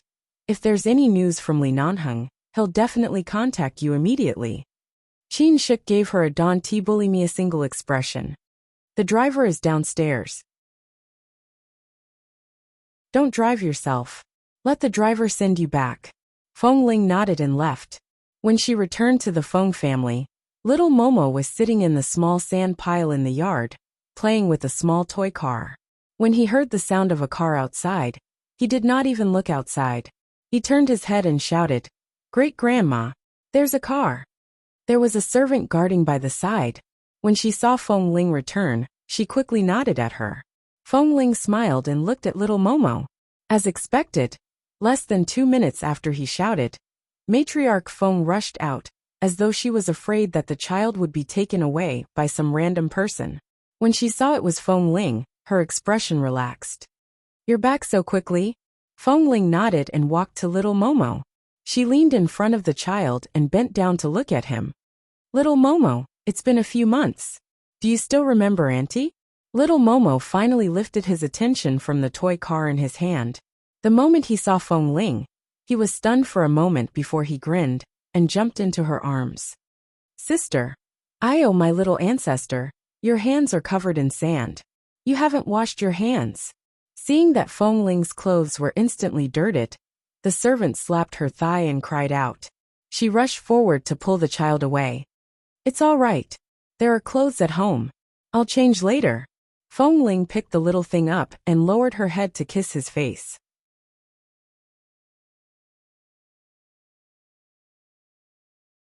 Chapter 14:10. Did you miss me? Feng Ling carried little Momo into the Feng family's villa. Seeing that Feng Ling had returned, Grandfather Feng rushed out to welcome her. Feng Ling was the only granddaughter in the family. Recently, it was all thanks to little Momo's presence that the two elders' attention had been diverted. Otherwise, if Feng Ling wasn't in New York, they would really miss her. "Did you accompany Nanheng back to New York to treat his eyes? How has he been recently?" Grandfather Feng asked. "His body is much better. He's already recovered to 70 to 80% of his previous state. His eyes just came back to find Dr. Yorko for targeted treatment. I don't know what will happen after this treatment, but everything is developing in a good direction. Don't worry. Feng Ling placed little Momo on the sofa and answered warmly. That's good. Elder Feng nodded. In the past, you were always running around the base and doing bloody things. Now that he's recuperating, all of you should live a peaceful and leisurely life. It's good to gradually leave the base and the original circle of fighting and killing. Her sense of mission for the base had long been deeply rooted in her bones. Even if she didn't go back, she couldn't throw these things away. How could she leave that circle? Feng Ling smiled and didn't answer. She rubbed little Momo's head and asked, "Who from the Wen family is coming to pick him up?" "It's Wen Liqing's uncle. A few years ago, something happened to the Wen family. Some of the family members left, some were injured and some died. There aren't many left, but we don't know much about her uncle. He only said that he heard that Wen Liqing's child was here. He said that he didn't want to trouble us too much and wanted to take the child away. We didn't agree, and he didn't dare to be too rash in the Feng family. However, recently, he often came to visit the child and tried to coax Momo away. Momo might have watched his mother being beaten since he was young, but he's very vigilant. He's never willing to let anyone carry him, so he's safe here." Grandmother Feng walked over and said. Hearing that Momo was very vigilant, Feng Ling lowered her head to look at the little thing, who was sitting on the sofa, and stretching out his soft arms to hold her. She sat down beside him, and the little thing took the opportunity to climb back into her arms. He lay in her arms and smelled the fragrance on her body. He obediently stopped moving. "I haven't received any news about Wen Liqing recently. I don't know how she is. Since the child has been handed over to me, she can't be taken away by others. Arrange 2 more security guards here, and someone must always follow the child. As long as the Feng family is here, the Wen family won't dare to do anything." She patted little Momo's head and whispered in his ear, "Be good and stay here. Don't walk around with strangers. Auntie and Auntie's grandparents will protect you, understand?" Although little Momo was only 2 years old, his EQ and IQ were very high. He first looked at her for a while, as though he was slowly understanding what she said. Then he obediently nodded and hugged her neck, refusing to let go. "This child is really cute. He's smart and sweet. He calls us great-grandfather and great-grandmother every day, making your grandfather, and I feel like he's our great-grandson." Grandmother Feng looked at little Momo with a sincere and loving smile. "If Wen Liqing comes back and has nowhere to go, let her bring the child to stay with the Feng family. We can be her companions and help her take care of the child." Feng Ling curved her lips. This suggestion was good, but she didn't know where Wen Liqing had gone. Recently, there had been no news of Dr. Wen. Yesterday, she heard from Qin Shuk that the Wen family had come to New York to look for someone. They seemed to have come to look for Dr. Wen, but there was no news of Dr. Wen. He didn't seem to be in America. It had been a few months. Dr. Wen should have found Wen Liqing, but she didn't know what had happened. He hadn't returned yet. Fortunately, the child was with her. If he were to be handed over to someone else, no one would be at ease. So, is boss going to stay in the hospital with his eyes covered for another 3 to 4 days? In the hospital, Li Nanheng, who had quickly undergone a minor eye surgery, had just been sent to the ward to rest when Feng Ling received a call and heard Kay and the others' complaints. Li Nanheng had yet to wake up because of the anesthesia. Feng Ling had asked Dr. Yurko earlier and said that the surgery was very successful. In addition to the treatment in the past few months, the blood clots that had been affecting his vision had actually been eliminated. There was only a little left that was not easy to absorb, so he directly performed a small surgery. Thankfully, there was no need for a craniotomy. He only needed to perform a simple surgery on the surface of his head, neck, and eyes. If he recuperated properly in the hospital this time, he should be able to see soon. However, his vision might not be as clear as before. It would be blurry for a period of time, and then he would often do eye training. In a few months he would be fine. Dr. Yurko's words were not ambiguous. Instead, he was very certain that his eyes would recover, and that the surgery would be very successful. This made Feng Ling's mood very good. She stood in the corridor of the hospital and had the leisure to listen to Kay's complaints on the phone. After listening to the complaints on the other side of the phone, Feng Ling entered the ward. This ward was specially arranged by Dr. Yurko for Li Nanheng. It could be said that Dr. Qin and Mr. Mo had made an overseas call. The environment was very good. Downstairs was facing the bustling downtown area of New York. The floor was very high, and the air outside was not bad. However, because Li Nanheng had just undergone a minor surgery, he could not be exposed to the wind, so the windows were not opened. She went to pour some water, and went to the bedside. Although she was in the hospital again this time, he could be discharged in 3 or 4 days. She did not pack anything, and planned to stay here for a few days. She had just sat on the edge of the bed, to check if the effects of the anesthetic had worn off. In the end, the moment she sat down, her hand was still on the edge of the bed. The man who had been quietly lying on the bed moved his hand over, placed it on the back of her hand, and gently held it. "You're awake. Does the wound hurt?" Feng Ling looked at the gauze around his eye. "It's not a knife wound. Dr. Yurko used a very small, minimally invasive surgery. It's a pinhole. There won't be any traces." Li Nanheng's voice was hoarse after he woke up from the anesthesia. He then curved his lips. "After this surgery, I'll be able to see it. What kind of appearance do you plan on using to appear in front of me? After all, it's the first time I see you after regaining your sight." Feng Ling seemed to consider it seriously and said seriously, "Shall I cut my hair short to celebrate? I was driving too fast yesterday, and my alternate account was blown up. I had no other choice. If you guys are really anxious, you can go to WB and see if there are any sisters who have saved their accounts for me. Today is the last day of the double monthly votes. Those who have monthly votes, please vote for me to soothe my blown-up mood. I'm tearing up."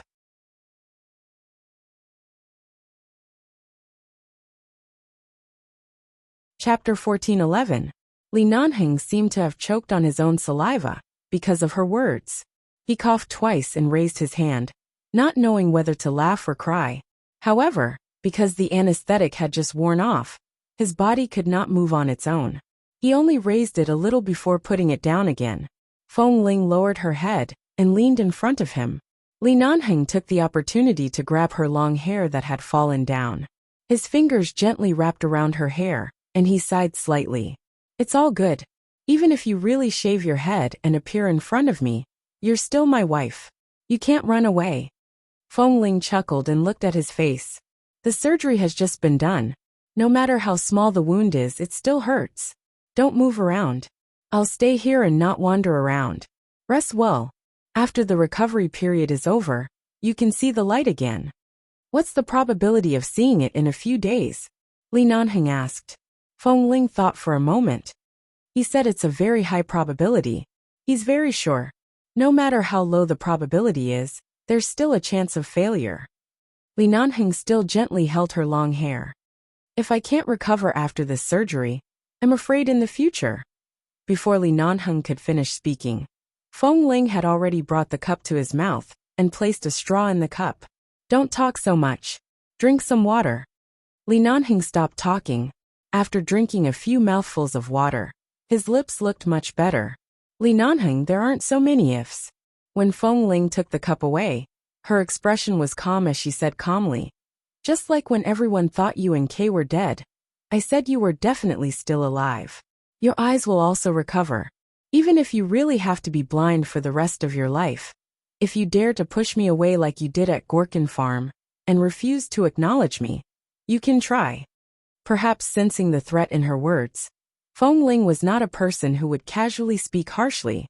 However, if he dared to push her away again, even if he didn't push her away, she would not turn back. Even if she died, she would not turn back. Li Nanheng chuckled. "Okay, I won't push you away."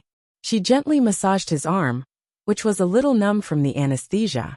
After thinking for a moment, she said, "This weekend, I'll accompany Qin Shuk to attend a charity dinner. I might not be able to come back for 2 days. Take good care of yourself in the hospital. I'll be back on Monday." "Didn't you already resign? You want to attend a business banquet?" "Back then, I personally went to discuss the cooperation. The other party is an old man in his 60s. I respect him very much, He used his birthday as an opportunity to hold a charity banquet and invited many people, including me. Although I'm no longer in the phone corporation, they clearly know that I've returned to New York. My name is in the invitation letter. If I don't go, it won't be good for the phone corporation and Qin shook. Besides, I should give him some face. Qin shook nodded and said, I'm a very important partner 2 years ago. I've always taken good care of the phone corporation. Besides, I should give him some face. It was rare for Feng Ling to speak so much in one breath. Furthermore, she explained the reason why she had to go.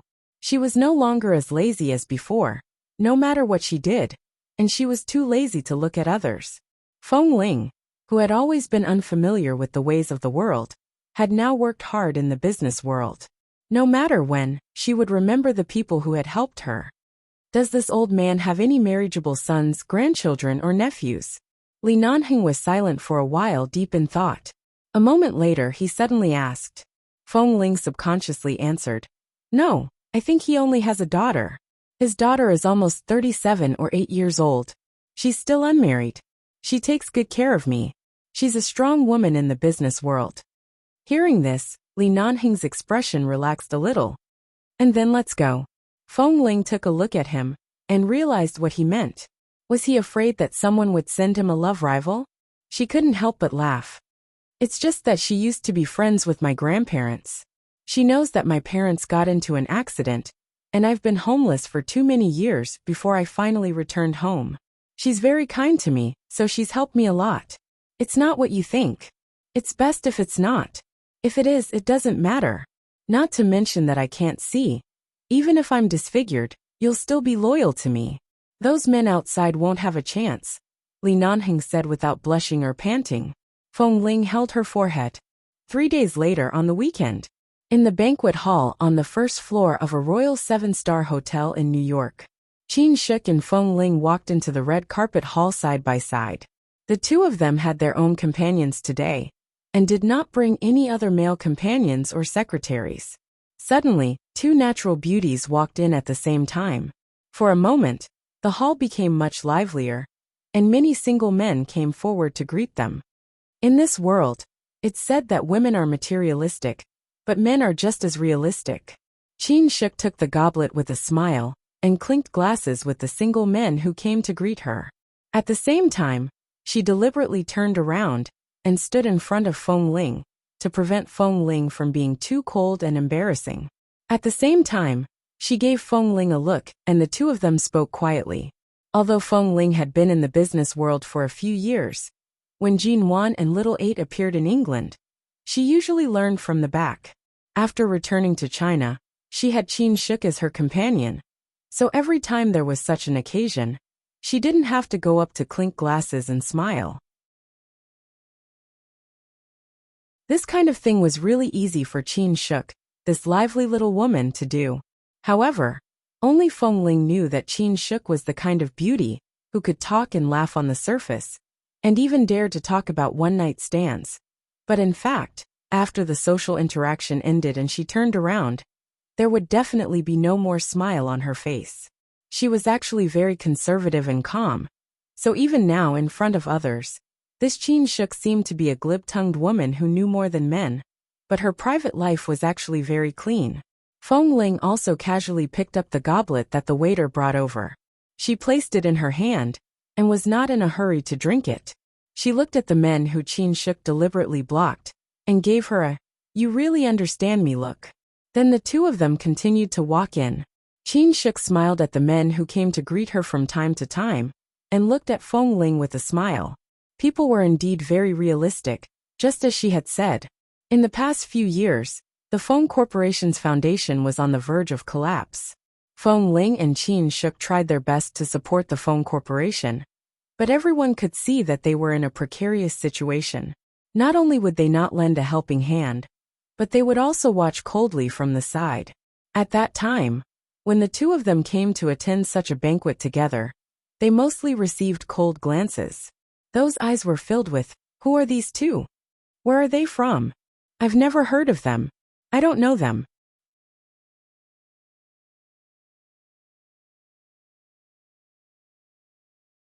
Chapter 1412. And now, because the Feng Corporation had taken back Tianming, it had received another $1 billion of financing. It had successfully begun to implement the key projects that had been shelved. Many people in the circle were optimistic about it. Right now, the Feng Corporation was rich in funds, and the company's market value had doubled. It had almost become a dark horse in the circle, and everyone was optimistic about it. Thus the gazes of these people changed, especially those single men. They found out that although the Feng Corporation was now under Qin Shuk's management, Feng Ling was still the legal heir of the Feng family. She was also the legal representative of the company. Qin Shuk was also a golden bachelor. These two women were still unmarried, and should be single.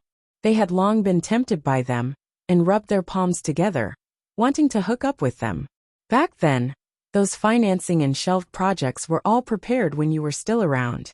In the end, when the company finally started to make a name for itself, you left. Don't think that you can get away with it just because you piled all the credit on me. Look at these people. Their eyes are very sharp. They can tell that you still have the entire Feng family behind you. The two of us are two pieces of fat meat in their eyes.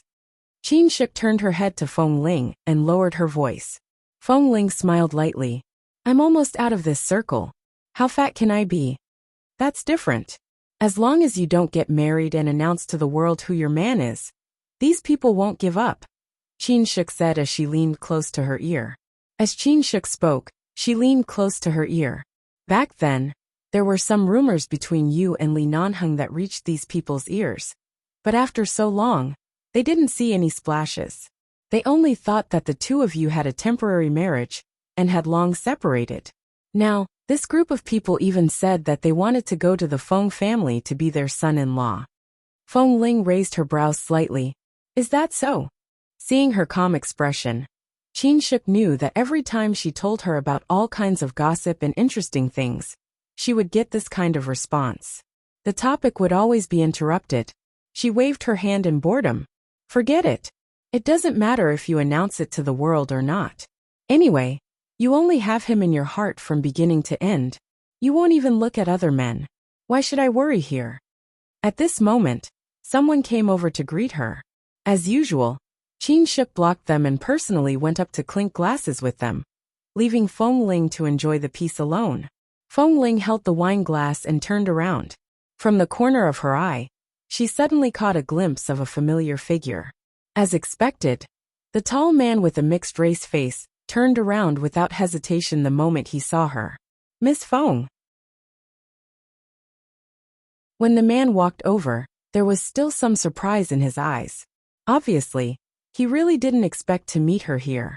He then looked around her, and didn't see any male companions or friends. He was even more surprised and asked, Are you alone? Feng Ling nodded. Mr. Ian. The last time they parted was a few years ago in England. This man named Ian had covered the rooftop of their bank building with roses, and a candlelight dinner. In the end, such a romantic scene was destroyed by Li Nanheng's helicopter. Although she had clearly rejected him, she did not give him a good explanation before she was taken away from England. Feng Ling was actually a little embarrassed to suddenly meet him here. Especially back then, Li Nanheng had taken her away, as though he was snatching a girl away. Mr. Ian had seen that scene with his own eyes. Me and my cousin. Feng Ling glanced at Qin Shuk, who was dealing with the others behind her. Mr. Ian glanced over, and then looked at Feng Ling. He smiled. It's been a few years since we last met, but you're still so beautiful. Your hair has grown a lot longer. Now it's really waist length. I heard from Jean One that you used to keep your hair short when you were in your teens. Feng Ling didn't respond directly but smiled. It's all in the past. The topic had just begun, but Qin Shuk had already keenly noticed that there was a man chatting up Feng Ling. She dealt with the man in front of her, and turned to rush over. She stepped forward and pulled Feng Ling's arm, only to see that there was a smile on Feng Ling's face. From what she said, they should know each other. Qin Shuk glanced at Mr. Ian again and asked Feng Ling, Who is this man? When I was studying in England, Mr. Zan's younger brother, named Ian, was the deputy president of the London Bank. I don't know if he's in a higher position now. It's been many years since we last met, So I don't know much about him, Feng Ling answered softly. After understanding the situation, Qin Shuk glanced at him again, and then commented in a low voice, "This Mr. Ian likes you." Feng Ling. It had been so many years, and when they met, they only greeted each other politely. How could Qin Shuk see through it so easily? Why couldn't she see the emotions in his eyes? I'm right? In the past he did have some thoughts about me, but he's fine. He won't pester me. It's just a reunion. Hearing this, Qin Shuk gave up on the idea of sending him away. She nodded. All right, you guys take your time to catch up. I'll go chat with those two boys for a while. What do you want to talk about? Feng Ling was surprised. Those two shameless people secretly spoke dirty words to me. If I don't scold them until they are speechless, I, Qin Shuk, will write my name backwards. With that, Qin Shuk drank all the wine in the glass, put down the glass, and turned to walk back. Feng Ling turned back to look at her. Seeing that there were people here, she looked away. Mr. Ian had already approached. Seeing that Feng Ling's expression was a little dazed, his gaze warmed up. How have you been in the past few years after returning to America? Feng Ling did not reject this way of reminiscing with old friends. She nodded calmly. Not bad. When I left England, I didn't have the time to say goodbye to you. I'm really sorry. Haha, I watched you leave, Mr. Ian said. As he spoke, he deliberately glanced behind her. Only your cousin came with you? Where's Mr. Li? Feng Ling glanced at him. Seeing that Feng Ling didn't seem to know how to explain why Li Nanheng didn't come with her, Mr. Ian interrupted her with a gentle smile. Look at my question. It's not appropriate. Young people, it's normal for relationships to be on and off. Feng Ling, ? Did he mean that she had already broken up with Li Nanheng? Or could it be that he had also heard some gossip in the New York business circle, and thought that she was the same as Qin Shuk, a golden single leftover woman?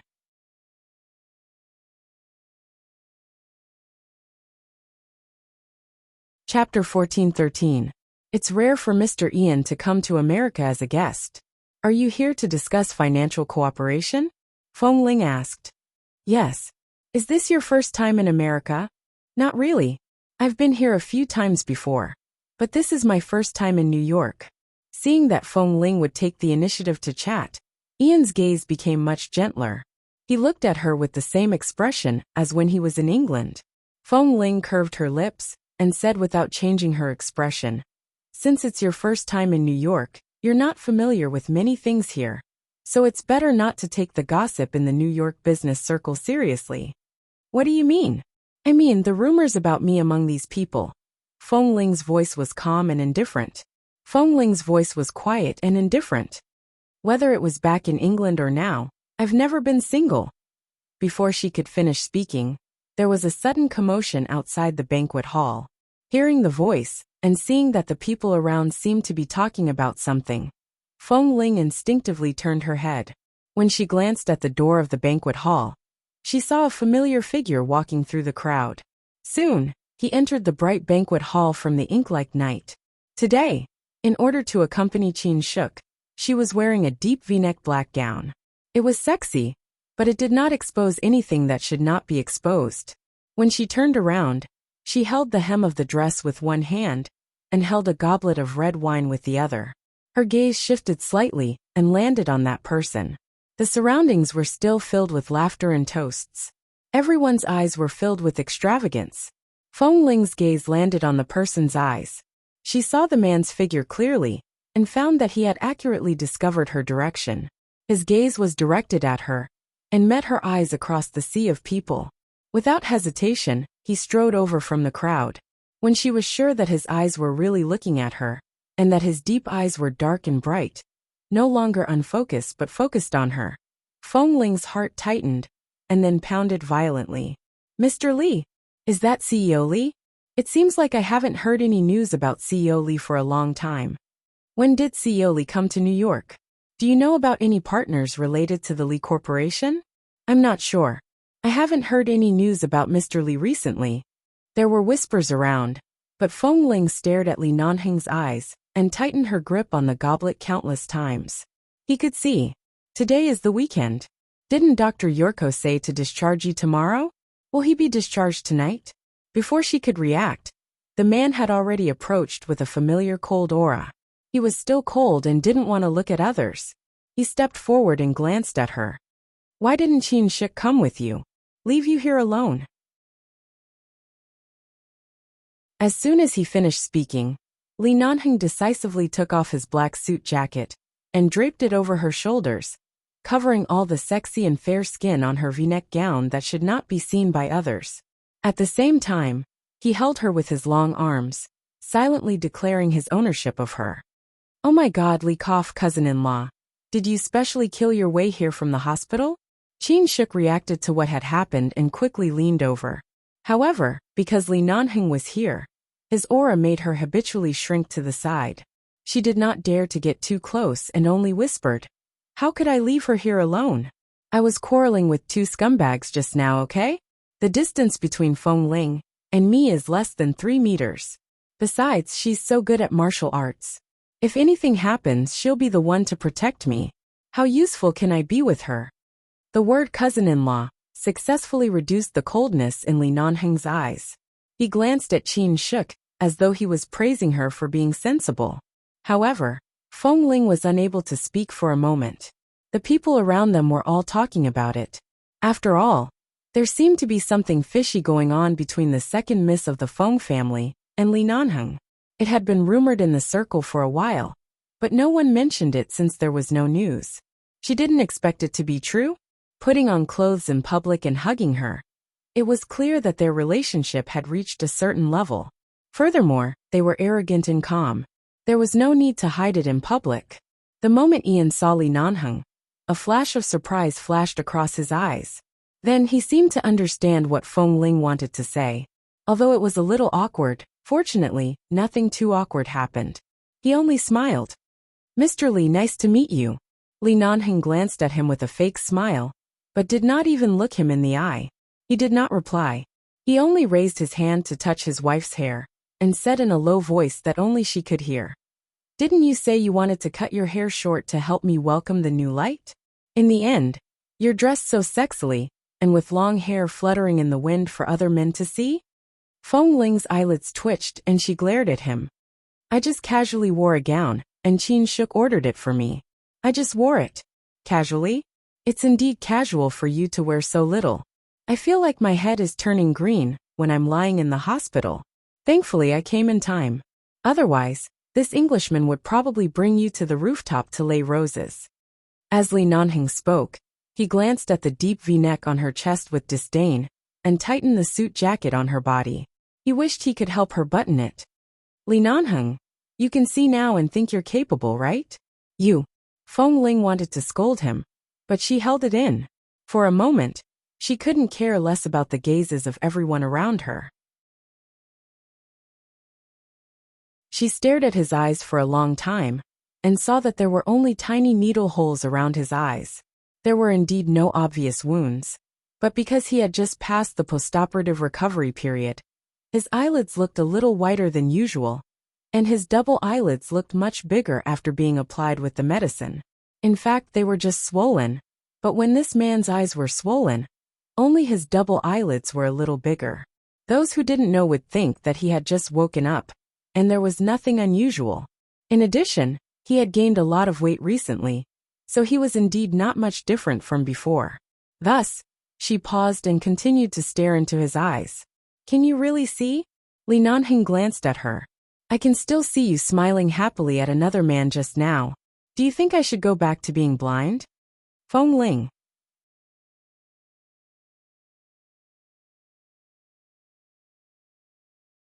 Chapter 14:14. Seeing that Feng Ling was clearly being hugged, Mr. Ian was about to say something when Qin Shik stepped forward. Mr. Ian, my cousin-in-law and cousin often quarrel. Don't you understand our daily lives? Do you know what it means to quarrel? The deeper our relationship becomes? The two of them are like this. This is your first time in New York. What kind of cooperation are you talking about?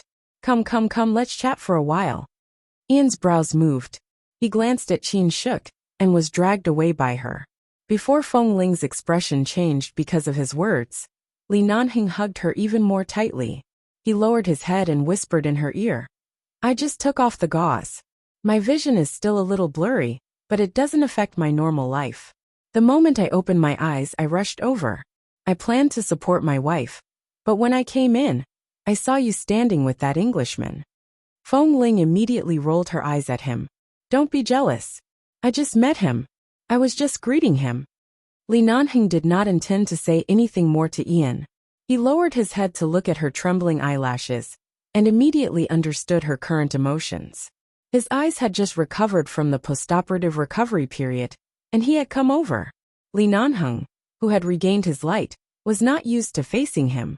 Seeing the hint of embarrassment hidden in her eyes, Li Nanheng pressed his forehead against hers. When my eyes recover, I'll come to look for you. How about it? Are you touched? Feng Ling glanced at him and met his eyes. Seeing her reflection in his eyes, her lips moved slightly. Before she could speak, the man suddenly pressed the back of her head and kissed her lips without hesitation. Feng Ling. This was a public place. There were people all around. Was he crazy? Sure enough, in an instant, the banquet hall was filled with all kinds of exclamations. The men whistled, the women exclaimed in surprise, and then a burst of applause erupted. Feng Ling couldn't resist in front of everyone. She gripped his shirt tightly and glared at him, warning him not to do this in front of so many people. Li Nanheng, who seemed to have finally received her warning gaze, was very calm. As though there was no one else around, he held her in his arms and turned to leave with her in the crowd. He ignored all the curious questions and exclamations behind him, as well as the people who tried to approach CEO Li to greet him. Li Nanheng actually took Feng Ling away just like that. Although he did not say anything, this scene was enough to tell all the single men in the New York business circle that Feng Ling belonged to him, Li Nanheng. No one could dream about it. Then, Qin Shuk suddenly saw the gazes gradually directed at her from all directions, and the corners of her mouth twitched fiercely. Ha ha ha. My cousin and CEO Li have been together for a long time. Isn't this something that everyone in the industry already knows? It's just that the two of them have always been very low-key. Didn't you see that I call him cousin-in-law? We've always been a family. The two of them have been together for many years, and have always been very close. Some time ago, the two of them even went to Israel for a trip, and brought back a lot of local specialties. I'll bring them back for everyone to share. Qin Shuk explained to everyone while cursing in her heart. Li Nanheng, this scumbag. He actually asked her to help him wipe his ass. He was too arrogant to take Feng Ling away just like that, okay? She still had to stay behind to deal with the aftermath. Why did he have to bully a single dog like her? Feng Ling was brought back to the car by Li Nanheng. At a glance, she saw his car parked outside. The man pushed and shoved her into the car. There was no one else in the car. Clearly, he drove here himself. Feng Ling was about to ask him why he drove himself. He didn't even have clear vision and drove here. Did he not know how to cherish his life after being saved? If he couldn't see clearly, and got into a car accident, she really couldn't guarantee that he wouldn't be able to live to marry her. In the end, before she could say anything, the man followed her into the back door.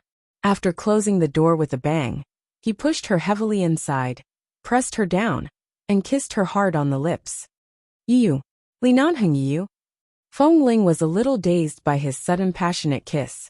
She rushed to push him away, but the man's hand held her waist firmly and pressed her hard against the leather seat behind the car.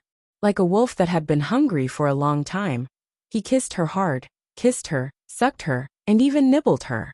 He kissed her until the oxygen in her lungs was almost squeezed dry. She could only lean weakly against the seat and let him kiss her. Her eyes blinked in the darkness of the car, and she could clearly feel his eagerness. He was eager to hug her, kiss her, and hold her completely in his arms. He was eager to press her against the car and kiss her when he could finally see her again. This kiss lasted for a long time. She could clearly feel the changes in the man's body, but he didn't seem to want to do it with her in the car. He just kept kissing her until her lips were numb and even slightly swollen. He sucked and kissed her rosier lips again and again.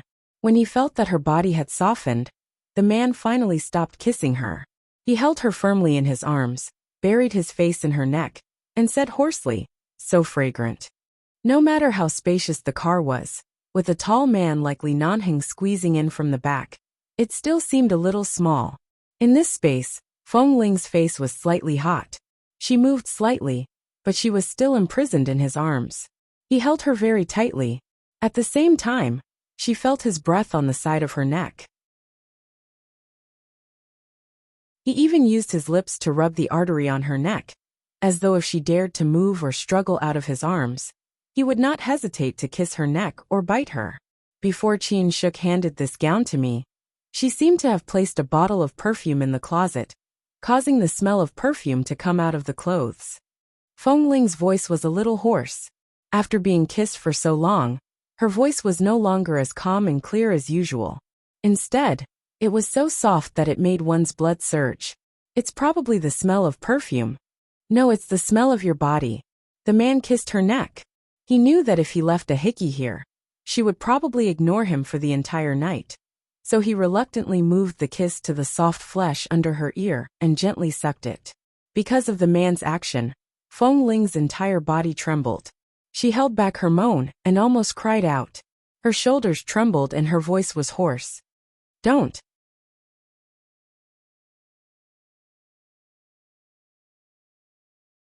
Chapter 14-15. However, because of her hidden moan, the man was really about to boil. His breathing became heavier by her ear. He kissed her earlobe and rubbed her hard in his arms. "Don't move. I'll just kiss you for a while." Feng Ling was held in the man's arms. She could clearly feel that his lower body had already reached its limit. Her face was burning, and she did not dare to move. She was afraid that if she moved again it would really ignite. It wasn't like this man had never done that to her in the car. "I missed you." He kissed her ear, then her hair, and finally her neck. His breathing became heavier as he hugged her even tighter. He even sat her on his lap. "I really missed you too much. Can you understand what I'm saying?" And the last word gradually moved upwards, carrying a deeper meaning. Feng Ling leaned in his arms and looked at him. "So the gauze on your eyes has just been removed? You didn't rest in the hospital for another day and directly came over?" The man curved his lips and kissed the tip of her nose. "What else did you think? Do you have any self-awareness as a patient? It's only been a few days since the surgery. Your body is still." Li Nanheng lowered his head and bit her nagging lips. He called her lips and said hoarsely, "Don't you know how my body is? Patient. That was a few months ago. It's just a minor surgery on my eyes. I can be discharged in 3 or 4 days. Do I need to stay at home to recuperate?" As he spoke, he kissed her lips again and held her in his arms. He held and kissed her as though she was a treasure, and continued to bite her lips. "The first thing I did after I could see was to come and see my wife. Am I wrong?"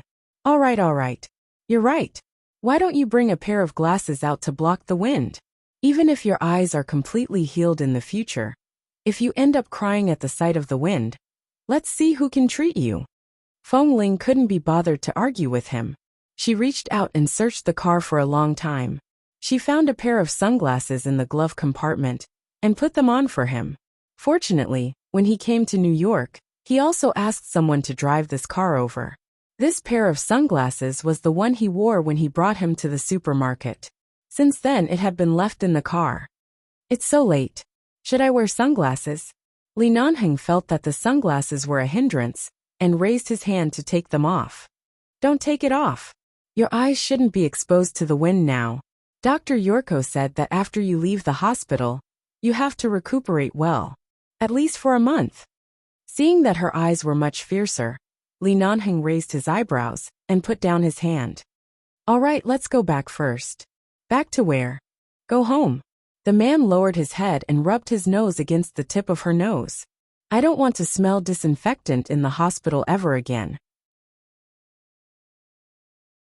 "Then promise me that you won't let your eyes get exposed to the wind again. Once your eyes are completely healed, you can say goodbye to the hospital." Feng Ling knew that previously, he had to take medicine and apply medicine every day, and had to deal with doctors back and forth. Right now, he really had a shadow of the hospital. "All right." He still hugged her without letting go. "Then let go of me. I'll go drive." Don't drive anymore. Feng Ling pushed him. Kiss me and let go. Feng Ling looked up at him. The man was wearing a pair of sunglasses in the dark car. No matter how she looked at him, he looked especially silly. She could not be fierce and helplessly raised her head to kiss his chin. Let's do this first. Let me go drive. The man let go of her in satisfaction. All right, let's do this first. We'll continue kissing when we get back. Feng Ling pretended not to hear him. As she retreated from his embrace, she quickly crawled through the gap between the two seats in front of her. Her suit jacket was also placed on the passenger seat. The man caught a glimpse of her sitting in the driver's seat in that gown. Seeing that her snow-white arms were exposed to the air, he felt his eyelids twitch. Previously, he could not see them, and could only touch them every day. Now that he finally saw them again, he felt that no matter if it was this woman's expression or a certain piece of snow-white skin, even if it was just her hand in front of him, it would make him extremely hard. Don't you need to go back to the hospital first? Didn't the doctor say that you'll be discharged tomorrow? Feng Ling started the engine. There's no need. Dr. Yurko personally removed the gauze.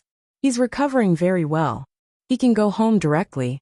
Hearing the man's words, Feng Ling did not ask further, and drove the car out of the parking lot in front of the hotel. After all, this was New York. There was no apartment for the two of them. There was only an apartment near the company that Feng Ling had lived in. The space was quite large. On the way back, she put on her Bluetooth earpiece and called Qin Shuk. Knowing that Qin Shuk had already helped to deal with the aftermath, she still felt a little apologetic. After all, it was really difficult to escape from the curious questions of a group of people. Li Nanheng at least owed Qin Shuk a meal. In the future, he would definitely treat her well. Otherwise, Qin Shuk would not let the matter go so easily. After returning to the apartment and entering the elevator, Li Nanheng leaned over, pressed her against the elevator, and bent down to kiss her. I didn't starve you a few days ago. Do you have to look like you've been hungry for 800 years? Feng Ling was unable to escape from this man's kiss. She helplessly pushed his shoulder back. The man lowered his head and pecked her lips. That's different. What's different?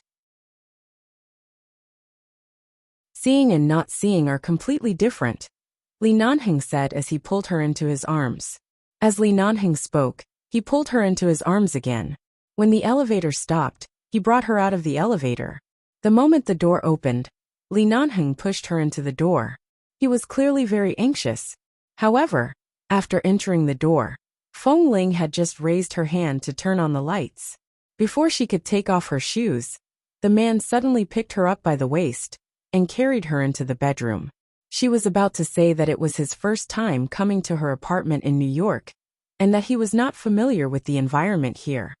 But he carried her all the way into the bedroom. Feng Ling could not say a word. She could only say that this man's adaptability was really strong. Back then, when he couldn't see in Los Angeles, he instinctively identified the direction. Now that he could see, he did not need to look anywhere else to find her bedroom. Li Nanheng, you. Feng Ling felt her body suddenly being thrown heavily onto the bed. The man pressed her down and kissed her heavily on the bed without hesitation, as though he wanted to make up for everything he hadn't kissed, touched, or seen in so many months. His heavy breathing brushed against her lips and face.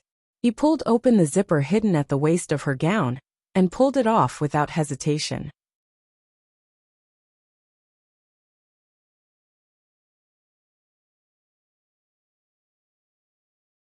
Chapter 14-16. Feng Ling found that she really had no strength to resist. Even if she had the strength, as long as she met Li Nanheng's gaze, her entire body would soften. The scene of this man covered in blood at the Gorkin farm was still vivid in her mind.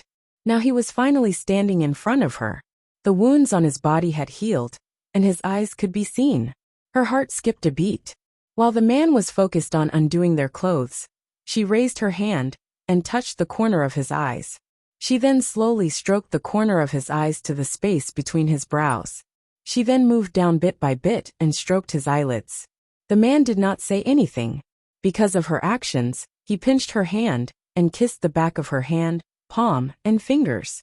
This kiss was very hot, but also very gentle. In the end, he bit her fingertip and said hoarsely, Fool, come back to your senses. You're not dreaming. Feng Ling abruptly came back to her senses. Facing his gaze, the man lowered his head and kissed her between her brows. His hands did not stop moving, as he removed all the obstacles on their bodies. The moment their skin pressed against each other without any obstacles, Li Nanheng sighed in satisfaction. Throughout the night, Feng Ling's gown had been torn out of shape and thrown to the ground. From time to time, the bed would shake, and from time to time, there would be the sound of the man's heavy breathing and the woman's unbearable moans. For 2 consecutive days, Feng Ling couldn't believe it. She had actually been tied to the bed by Li Nanheng for 2 days. After eating, he would continue. After showering, he would continue. Even when she was so tired that she wanted to carry him to sleep, he would move on his own.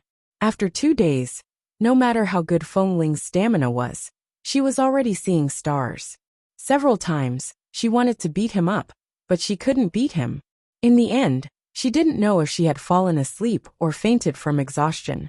In short, she refused to move again. At noon 2 days later, Feng Ling raised her head from under the blanket. Seeing that Li Nanheng was not in the bedroom, she quickly sat up from the bed, only to find that her clothes were not in the bedroom. She could only wrap herself in the blanket and open the closet in the bedroom to find clothes.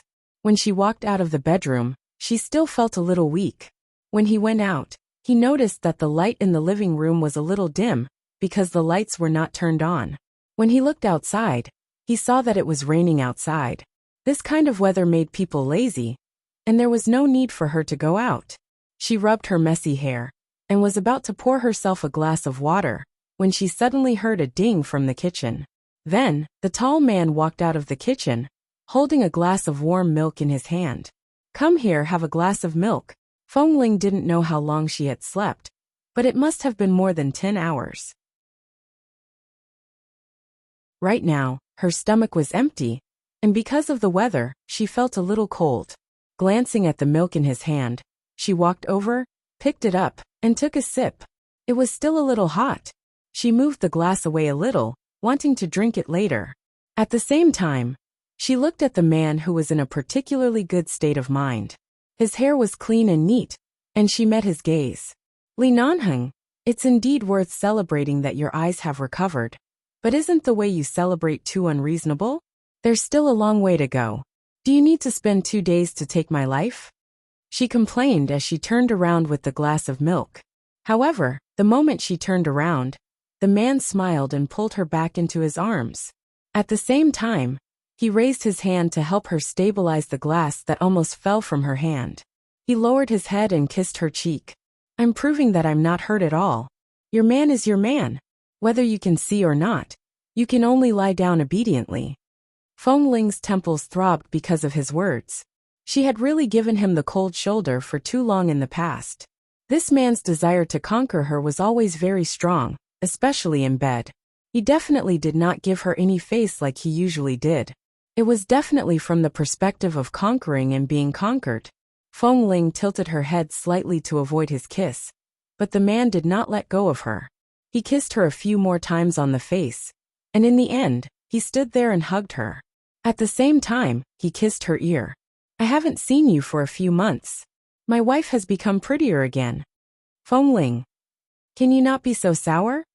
Your attitude towards me now is much better than when you were in Washington. The man kissed her hair lightly. Do you know how good I am now? This narcissistic man. Feng Ling turned back to scold him, but the man pressed her back against the wall. He held the back of her neck and gave her another long, deep kiss. Feng Ling's heart was alarmed. Afraid that he would throw her back on the bed again, she quickly struggled to say, The milk is going to be cold. Feng Ling's eyes widened.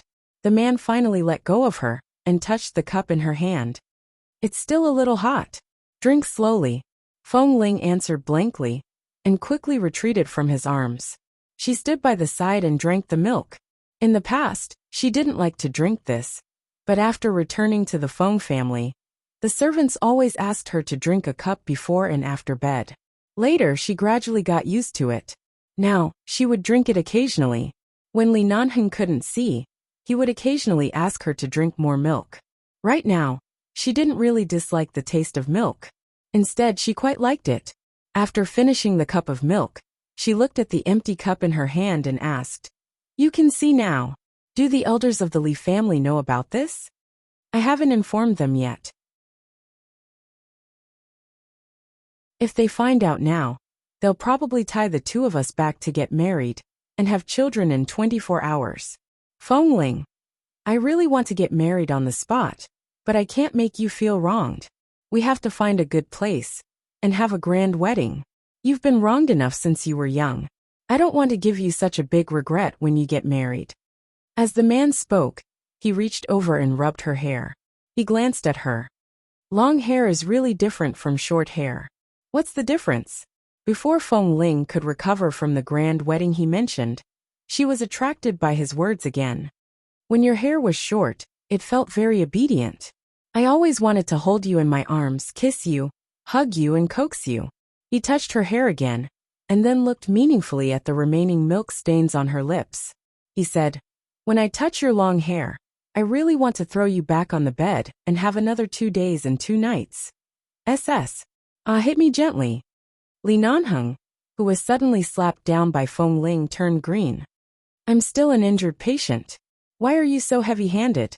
Feng Ling expressionlessly placed the milk cup on the coffee table. "Injured? Go wash the cup."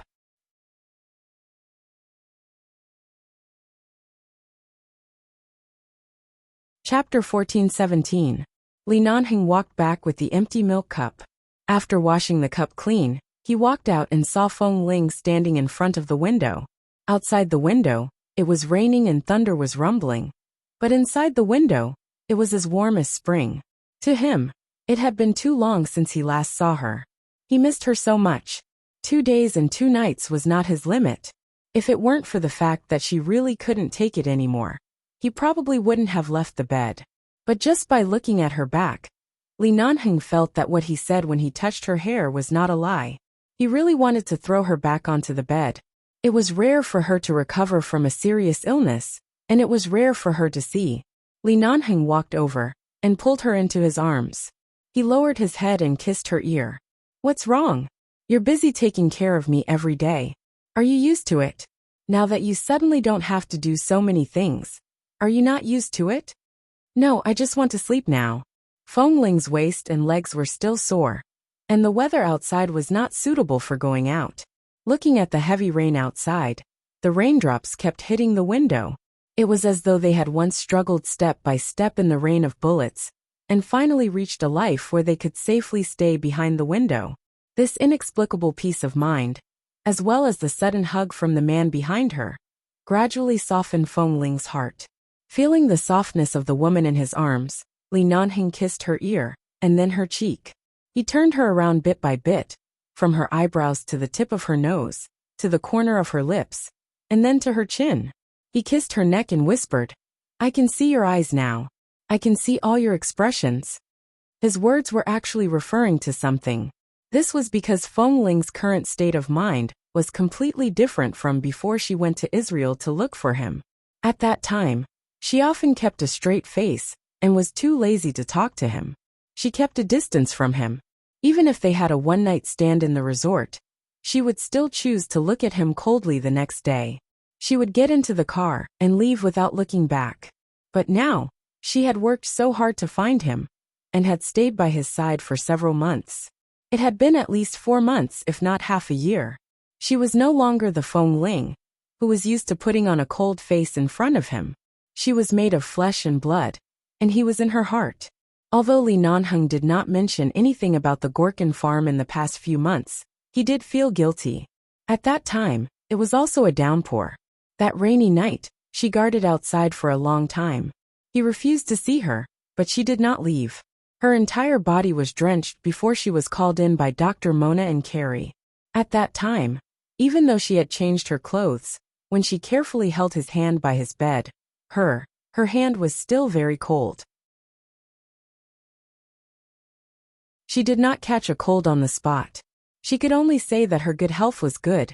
"I'll go take a shower first. I haven after I woke." "I haven? Since I woke," Feng said. Feng has. She really can't hold on any longer. This weather was suitable for doing what she loved to do at home. They couldn't go anywhere. Right now there was nothing urgent in New York that required them to go out. Right now, she was like a fish on the chopping board. She was at his mercy, and had no reason to resist. As soon as she finished speaking, she pushed him away and rushed back to the bedroom. In fact, when she was asleep, Li Nanheng was used to washing or wiping her body, so her body was very clean. However, it was more comfortable to wash herself. She had just taken off her clothes, walked into the bathroom, and turned on the shower. Before she could adjust the temperature of the water to the most suitable level, the sound of the door opening came from the bedroom. Feng Ling paused and casually adjusted the water temperature. At this moment the bathroom door was opened. Feng Ling was startled. She watched as the man walked into the bathroom and began to take off his clothes. She could clearly feel the desire in the man's eyes. Her heart immediately skipped a beat. She wanted to turn off the water and escape, but the tall man was standing at the bathroom door. She couldn't even stretch out a foot. The scene of being tormented by this man for 2 consecutive days, until her throat was hoarse, was still vivid in her mind. Feng Ling's throat instantly became a little dry and hoarse. You should know your limits. If this continues, I'm afraid I'll die in less than a month. As soon as she finished speaking, Li Nanheng had already removed the restraints on his body and walked toward her. Feng Ling held the shower in her hand and subconsciously took a step back. She decisively refused. No, he didn't let her rest for 2 consecutive days. It wasn't easy for her to wake up. How could Feng Ling let Li Nanheng fulfill his wish so quickly? However, Li Nanheng was clearly in high spirits. After entering, he closed the door behind him and pressed toward Feng Ling, who was already in the corner of the bathroom. Feng Ling was about to spray him away with the showerhead when the man grabbed her wrist. Her back was instantly pressed against the cold tile wall. The coldness caused her body to shiver, and her grip on the showerhead tightened. Li Nanheng slowly took the shower from his hand and hung it back up. He then attentively adjusted the water's stability. In a moment, the warm mist dyed the space in front of them. The surroundings were filled with white mist, perfectly enveloping the two of them. The atmosphere became even more hazy and even charming. Feeling that Li Nanheng was unreasonably sticking to her, Feng Ling made a final struggle. Let me rest for a day first, or wait until it's dark. I just want to take a shower and rest. She felt that her physical strength really couldn't compare to his. Right now, this man was completely different from when he had just returned from Israel. He had completely recovered his beast nature. Li Nanheng kissed the corner of her lips. Next time, you can shower after I fall asleep. Otherwise, I'll want to come in when I hear the sound of water.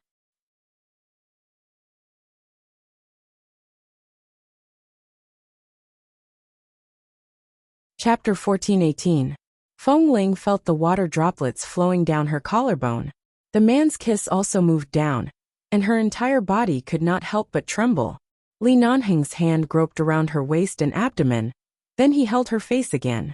Under the shower, he gently bit her lips and kissed her beautiful chin and snow-white neck, leaving a crimson mark on the way down. Feng Ling swallowed back the voice that had surged to her throat. She supported herself against the wall with one hand, so that she could stand more steadily and prevent herself from suddenly falling down in a daze. Li Nanheng took this opportunity to lift her up and hold her around his waist. Feng Ling mumbled, "Not here." However, Li Nanheng leaned closer and continued to bite her lips, kissing her moist and tender lips until they turned even redder. He was ready to move and rubbed against her. Feng Ling was really speechless from his actions. Slow down. Li Nanheng felt that it was not enough and turned her over. After an unknown period of time, Feng Ling's expression was filled with extreme pleasure and pain, and her eyes became unfocused. "Boss, let go of me, can I?" In the last moment, Feng Ling really felt that she was going to die here. After a long while, she still hadn't returned to her senses. Li Nanheng held her in his arms, and in this posture, he squeezed some shampoo and directly applied it to Feng Ling's head. Right now Feng Ling was completely powerless. She had long been pressed into the bathtub by the side. She leaned against it and weakly allowed him to wash her hair, and then her body. As the man washed, he kissed her again. She raised her eyes to look at him in shock. She was really too tired. However, Li Nanheng took his time, as if very patiently washing her. He also washed himself, and then carried her out of the bathroom, and placed her on the bed in the bedroom. At this time, it was still pouring outside. Taking advantage of Feng Ling's distraction, Li Nanheng pulled away her towel, and pressed it against Feng Ling again. Under Feng Ling's hateful gaze, Li Nanheng lowered his head and kissed her, saying gently and hoarsely, "I love you, Feng Ling." In the end, Feng Ling did not know when she lost consciousness. She only vaguely felt the bed beside her rise and fall. The man came over to help her wipe her body, then lifted her leg to wipe again, and kissed her forehead. Feng Ling couldn't take it anymore. She closed her eyes and fell into darkness. The next day, in the morning, Dr. Yorko, who rarely visited private homes, called to ask for the address. He then drove over personally for the routine examination that Li Nanheng had done every 3 days after he was discharged. The weather outside was not bad today. It wasn't easy for Feng Ling to sleep for a long time. After waking up, she opened the door for Dr. Yorko, packed up and left. "Where are you going?" Seeing that she was about to go out, Li Nanheng, who had just been helped by Dr. Yorko to sit upright on the sofa, shifted his gaze in her direction. "This is New York after all. The Feng family is here. I'm going home to visit the 2 elders. Is there a problem?" Feng Ling had been bullied by this man for the past 2 to 3 days. It was rare for an outsider to be around, so it wasn't good for her to put on a cold expression. However, for the time being, she was unwilling to pay attention to this beast. Her voice was indifferent. "And go ahead. Help me bring a good word." Li Nanheng gave her a look. Feng Ling pretended not to receive his gaze and turned to leave. Her original intention was to return to the Feng family. After all, Li Nanheng's eyes had recovered, and he didn't need to stay in New York for too long. He would probably return to Los Angeles soon. Although the Feng family had an old residence in Los Angeles, she still had to ask the 2 elders if they wanted to stay in New York or return to Los Angeles with her. However, Feng Ling felt that they were old and not suitable for trouble, so she had to consider many aspects for them. She also needed to go home to discuss. On the way back to the Feng family, Feng Ling's phone suddenly rang. She glanced at the number on the screen and picked it up. "Grandma." "Feng Ling, where are you now?" For some reason, Grandmother Feng's voice seemed to be very low on the other end of the phone. She spoke carefully. Feng Ling instantly sensed that something was wrong. She immediately slowed down and focused on the voice on the other end of the phone. "I'm on my way back to the Feng family." "What happened?" Grandmother Feng whispered nervously. "The old helper and I brought little Momo out to play. We had just arrived near the amusement park when we felt a car following us. Now that we've entered the amusement park, I do feel 2 people following us after getting out of the car." Feng Ling quickly searched the car for the nearest amusement park to the Feng family. She drove into the fork, turned the car around, and continued driving in another direction. She sped up and held her phone in her other hand. Her voice was calm and steady. "Do you know who the other party is coming for? The old helper and I are 2 terrible old ladies. How could we be followed? They should be coming for the child." Hearing that Feng Ling's voice was calm, Grandmother Feng, who was originally a little afraid and nervous, suddenly quietened down. She said softly, "I'm afraid that I don't have any abilities. If those people come to snatch the child, the 2 of us might not be able to protect him. I'll be right there." Feng Ling saw that the navigation showed that they were about 5 kilometers away from the amusement park. 10 minutes. Find a place with many people and wait for me. Don't look back. Don't let them notice anything. Just pretend that you don't know anything. All right, then be careful. What if these people are not to be trifled with? Don't worry, I'm not to be trifled with. With that, Feng Ling hung up the phone expressionlessly. She increased the speed of the car and rushed toward the direction shown by the navigation, like an arrow released from the bow. When they arrived at the amusement park, it had only been 10 minutes. Feng Ling parked the car and looked down at her phone. There was still a message from her grandmother a minute ago, saying that the child was still by their side and was safe. She then sent another message, saying that they were under a white castle, and there were many people there.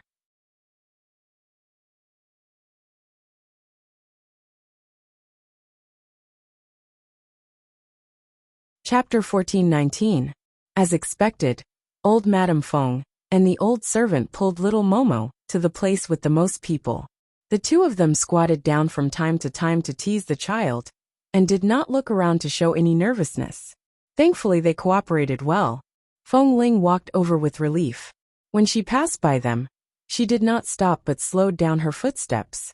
As though she was passing by a stranger, she whispered, "Follow me to the Ferris wheel. Pretend not to know me. The two people following me shouldn't be very professional, and don't know me." Hearing her words, old Madame Feng and the old servant did not reply. They followed Feng Ling's request and walked over. Feng Ling kept a distance from them, but her eyes were focused on them. When old Madame Feng brought little Momo onto the Ferris wheel, the Ferris wheel began to move as the number of people gradually increased. The one they were sitting in gradually rose into the air. At this moment, she turned to the other side, as though she was just an ordinary tourist passing by. She did not stop at all. All of a sudden, she bent down and tied the shoelaces of her white sneakers. From the corner of her eye, she saw a tall and burly man wearing a black hat staring at the rising room on the Ferris wheel. It was the room little Momo was in. At the same time, Feng Ling glanced at a tall and thin man beside him. He was dressed similarly, but the man was holding a baseball bat from somewhere. In such an amusement park, a baseball bat was not strange. He tapped his palm back and forth and stared in the direction of the Ferris wheel, seemingly a little impatient. Feng Ling stood up again. At this moment her phone rang. She picked it up, and Li Nanhing's voice came from the phone. "Where?" "The nearest amusement park to the Feng family's villa is near Odin Street," Feng Ling said softly into the phone. The man, who was nibbling on a banana in the apartment, heard her calmly report the location, and his expression immediately turned solemn. "What happened?" "Little Momo is being followed. It's not convenient for me to say more. I'll hang up first." Feng Ling quickly hung up the phone. When she turned back, she suddenly saw that one of the men had turned his face in her direction. He seemed to have recognized her, and was suspicious of her. After all, the people who came here were either couples or children. She had been alone from beginning to end. Feng Ling's gaze met his again through the crowd. She seemed to understand something at the same time. In the next second, Feng Ling chose to move away from the Ferris wheel area. She abruptly turned and deliberately ran toward a clear lake in the middle of the amusement park. The two men subconsciously raised their feet and chased after her. Clearly, they were afraid that she would go to the police or ruin their business, and wanted to subdue her first. At the same time, in Feng Ling's private apartment in New York, Li Nanheng glanced at the sky outside, put on the black t-shirt that he had called the mall to deliver, picked up the electronic car key, and walked out. As soon as he arrived outside, he saw Qin Shuk walking out of the elevator with a basket of fruits. He bumped into her head-on. Qin Shuk was shocked and glared at him. "Li Ahem, cousin-in-law, where are you going?" Li Nanheng glanced at her, and then at the open door. "You came at the right time. Look after the house. I'm going out for a while." Qin Shuk. What the hell? She had just sneaked over to comfort her dear little cousin, and to see how Li Nanheng's eyes were. Why did he ask her to stay behind to look after the house, when she had just arrived? Can't this door be locked? Why should I look at the house? I don't know the password. What if I come back immediately and can't enter the door? Li Nanheng answered indifferently. He had already taken a step forward and entered the elevator. Qin Shuk. She didn't understand. However, seeing that the elevator door was closed, and Li Nanheng's cold and serious expression was cut off, she hesitated for a moment. Although she was unwilling, she still moved to the door and walked in. Looking at the apartment that was filled with Li Nanheng and Feng Ling's aura, she let out a long sigh. Feng Ling's phone could not be reached. Grandmother Feng and the old helper had already started their second lap on the Ferris wheel with the child. They were very obedient to Feng Ling, and did not go down. However, after so long, they did not receive Feng Ling's call. They could only call her, but they could not get through. The old lady looked out of the window of the Ferris wheel. Now that their position had risen again, they could see far away, but she could not see Feng Ling among so many people. Grandmother Feng frowned worriedly and called her again. This time the call connected. However, after ringing for a long time, it was finally picked up. Hello. How is it? Have you shaken off those people who are following you? No, they're still following me. I've led them to the east side of the amusement park, but I saw that there should be someone in the car parked outside. Don't go down yet, and don't leave alone. Wait for my news. What? There's actually someone else? Grandmother Feng was taken aback. What are these people doing? This is just a child. The child's parents aren't by his side. How can he be followed? Feng Ling did not answer immediately. Not knowing what had happened, she hung up. After the one family's accident, no one knew what had happened inside and outside. The rich businessman that Wen Luqing later married also had a problem. Feng Ling did not know what these people wanted from little Momo.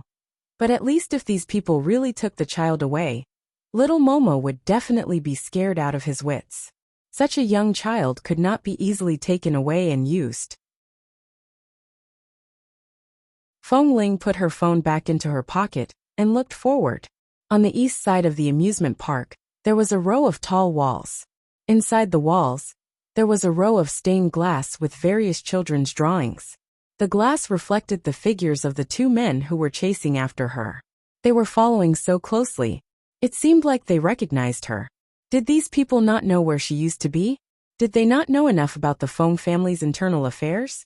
Or were they confident enough to defeat her and planned to make a move? In front of her was the end. There was a crowd, and behind her was a lake that she had just bypassed.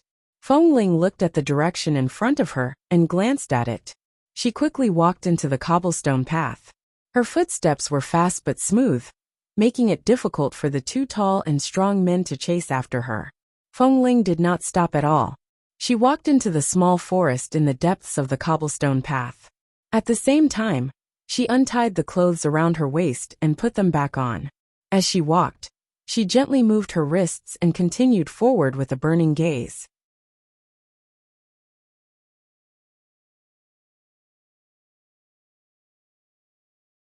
Chapter 1420. The small forest at the east end of the amusement park was not big. There were high walls in front and on the right. If she walked forward, she would reach a very hidden corner. Feng Ling's expression did not change. Hearing the footsteps behind her, she immediately scanned all the nearby trees. There were no amusement facilities here, and few people would come here. She engraved the height and position of all the trees, as well as the location of the slightly taller grass in front of her into her mind in a second, automatically analyzing it into the best map for escaping in the wilderness and capturing the enemy. The footsteps of the two men behind her suddenly slowed down. They seemed to be observing the surroundings and realized that there was no way out. But Feng Ling still walked forward without hesitation. At the same time, Feng Ling had already circled around a thick tree in front of her and quickly disappeared from their sight. From their point of view, at first, they wanted to deal with this woman who was a hindrance, and then take the child away. But now they felt that something was wrong. However, they had chased her all the way here, and there was no way forward. She was just a woman. What else could they do? At this moment, the tall and strong man picked up his phone and called his accomplice in the car outside. He whispered something, and the tall and thin man with the baseball bat continued to follow. As this place was relatively close to the lake area in the amusement park, and no one came to clean it all year round, the high wall at the end of the small forest was covered with moss. When the wind blew, the lush smell of the forest brushed the tip of her nose.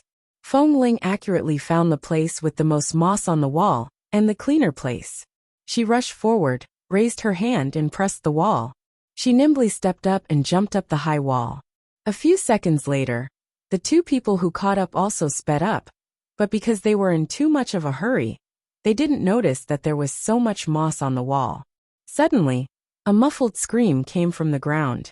The tall and thin man, who was about to climb up with a baseball bat with one hand, fell from the wall and lay on the ground with his limbs spread wide open. Then, the baseball bat in his hand suddenly flew up and smashed into his face, causing him to see stars and couldn't recover for a few seconds. The other person had just made a call and hurried forward to help him up. The tall and thin man stood up with a grimace.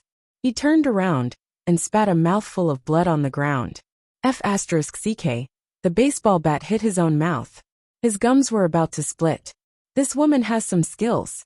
She can climb up such a high wall just like that. Are we still chasing?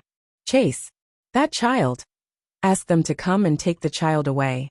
We can't let this woman go. Continue to chase after her. The two of them hurriedly climbed up the high wall and searched for the figure that had disappeared. At this moment, Feng Ling suddenly revealed a corner of her clothes less than 100 meters away from here. The two men on the wall saw it and quickly jumped down to chase after her. The tall and strong man picked up the phone that was ringing as he ran. On the other side of the phone, the middle-aged man's cold voice sounded. Get rid of that woman. Don't let her get in the way. The two of them no longer hesitated. They pulled out two Ying's short knives from their waists and rushed over. Feng Ling walked in front. Outside the high wall was a closed high-rise residential area. There were about dozens of buildings in the residential area. She circled around the landscaped garden behind the residential area and headed straight for the door of a tall building that had just been opened by a person. She grabbed the door in time before it closed and quickly walked in. She did not follow the person to the elevator, but turned around and ran up the escalator. Just as she had expected, the moment she ran up to the third floor, the door downstairs had already opened. The moment the two people rushed in, they were not stupid. One chose to wait for the elevator, while the other directly climbed up the stairs. The two of them wanted to pincer attack, one from the top, and the other from the bottom. At this time, Feng Ling was no longer running. She stood at the safety door on the third floor, and casually closed the door to avoid disturbing the people living on this floor. She heard the man's footsteps getting closer and closer in the corridor. At the same time, she heard that another elevator had already arrived on the first floor. Feng Ling stopped at the corner between the third and fourth floors. At this moment, the man had already rushed up. The moment he saw her, he reached into his pocket, held the knife that he had already prepared, and rushed up to her. However, the moment the other party ran up with great difficulty, Feng Ling pressed one hand on the handrail of the stairs and easily flipped over, jumping back to the corner between the second and third floors. The moment she landed, she looked up at the person who had just run up and gave him a provocative cold smile. At the same time, she raised her hand and made a "he's very weak" gesture to stimulate the other party's emotions. When the other party cursed with a livid face and also wanted to jump down, Feng Ling only took a slight step back to avoid being hit. However, the second before the other party landed, she raised her leg and swept it forward, successfully tripping the other party. Then she locked one of his arms behind his back. She twisted her hand and snatched the Ying knife from his hand.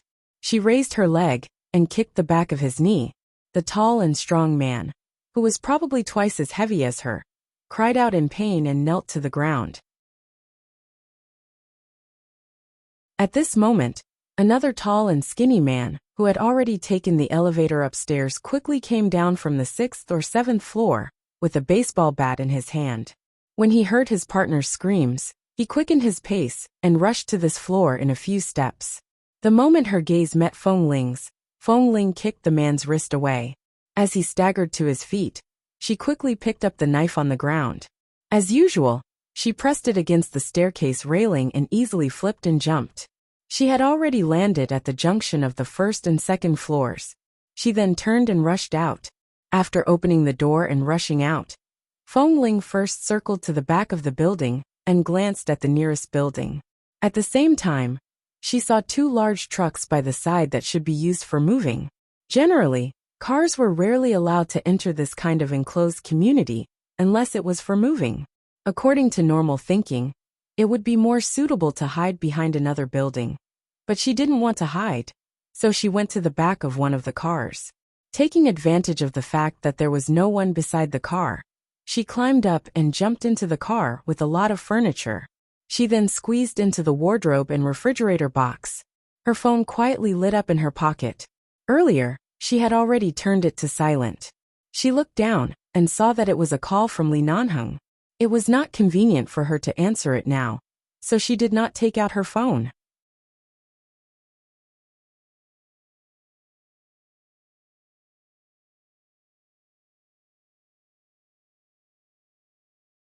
Chapter 1421. At this moment, a few people came over from the side of the train and were moving things out. These people were all local Americans. Most of them were workers and the bosses of the moving company. Feng Ling listened to them arrange which things to move first. After confirming that they did not intend to move the largest wardrobe and refrigerator, she squatted there and did not move. At the same time, the two stalkers had already caught up with them. When they saw the two trucks and the few people beside them, and then saw the things they were moving out, they immediately walked over and circled around the back of the truck. After confirming that there was nothing in the truck, they turned around and went straight to the building in front of them to chase after them. When the workers beside the truck left with the things, Feng Ling leaned inside and listened for a while before getting up and going out. Just as she jumped out of the carriage, she suddenly bumped into someone. Her entire face almost bumped into his arms. Feng Ling staggered half a step and instinctively raised her hand. Before she could recover from the pain in her nose, she heard the man's voice. "You're not answering the phone?" Feng Ling looked up and saw that Li Nanheng was standing in front of her. His cold brows were slightly raised. Her expression instantly relaxed. "I was hiding from someone earlier. I was afraid that I would make a sound, so I didn't answer. The phone is silent in my pocket." At this moment, the two people who had just bypassed the building seemed to have sensed that something was wrong. They suddenly turned back and happened to see the man standing with Feng Ling. The moment they saw Li Nanheng, the two of them exchanged puzzled looks, as though they were considering if they should go over. "Didn't you say you were going back to the Feng family? Why did you come out alone in broad daylight?" Li Nanheng had a smile on his face that the two people standing far away could not understand. They could not hear what he was saying, but they were certain that he and Feng Ling knew each other. "How did you come here? Have you gone to see little Momo?" Feng Ling leaned toward the back of the truck and asked softly. "When I passed by the Ferris wheel, I saw your old madam with her servants and children. I've already arranged for them to be in the security room of the amusement park. I called someone to guard them. Don't worry." With the experience of fighting together many years ago, she could immediately understand each other's thoughts with just a glance and a word. Just now, she was indeed trying to buy time for the old man and the child to be rescued, and she also knew that Li Nanheng would definitely come after the previous call. Feng Ling was relieved and didn't ask any more questions. She turned to look at the two men and said lightly, "It's good that you've successfully moved them away. There's no need to continue walking the dog.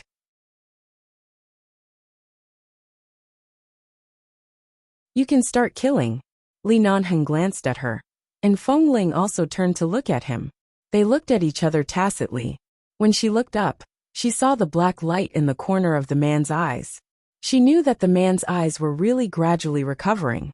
It wouldn't affect anything even if he came out alone. The two of them were very close. So close that her hand was almost pressed against the man's muscular forearm. Li Nanheng, who had almost recovered to his previous state, was standing beside her. They were just two stalkers.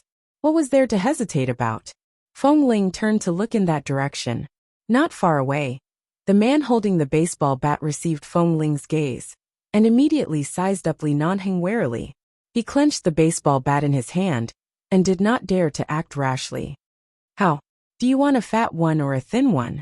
The smile on Li Nanheng's face became even more obvious, as though he was discussing whether the two of them wanted to eat spicy or not. "I say, do you dare to bring me along when you return to the Feng family next time? I have to find an opportunity to curry favor with the old madam and the old master. You have to create an opportunity for me, right?" Feng Ling. "I think old Madam Feng was quite frightened earlier. I'll drive you back later and go straight to the Feng family's house. Why don't you stay in the Feng family for a night?" Feng Ling. There were quite a lot of people in this neighborhood. They came and went, and it was a bustling and expensive residence. There were people of all nationalities and colors.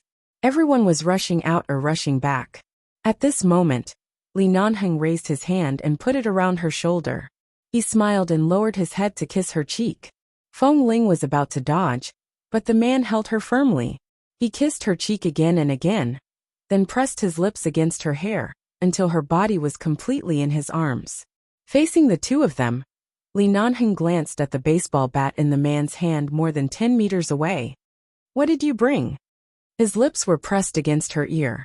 At this moment he was smiling, but his voice was clear and serious. He asked in a tone that only she could hear. "There's only one knife.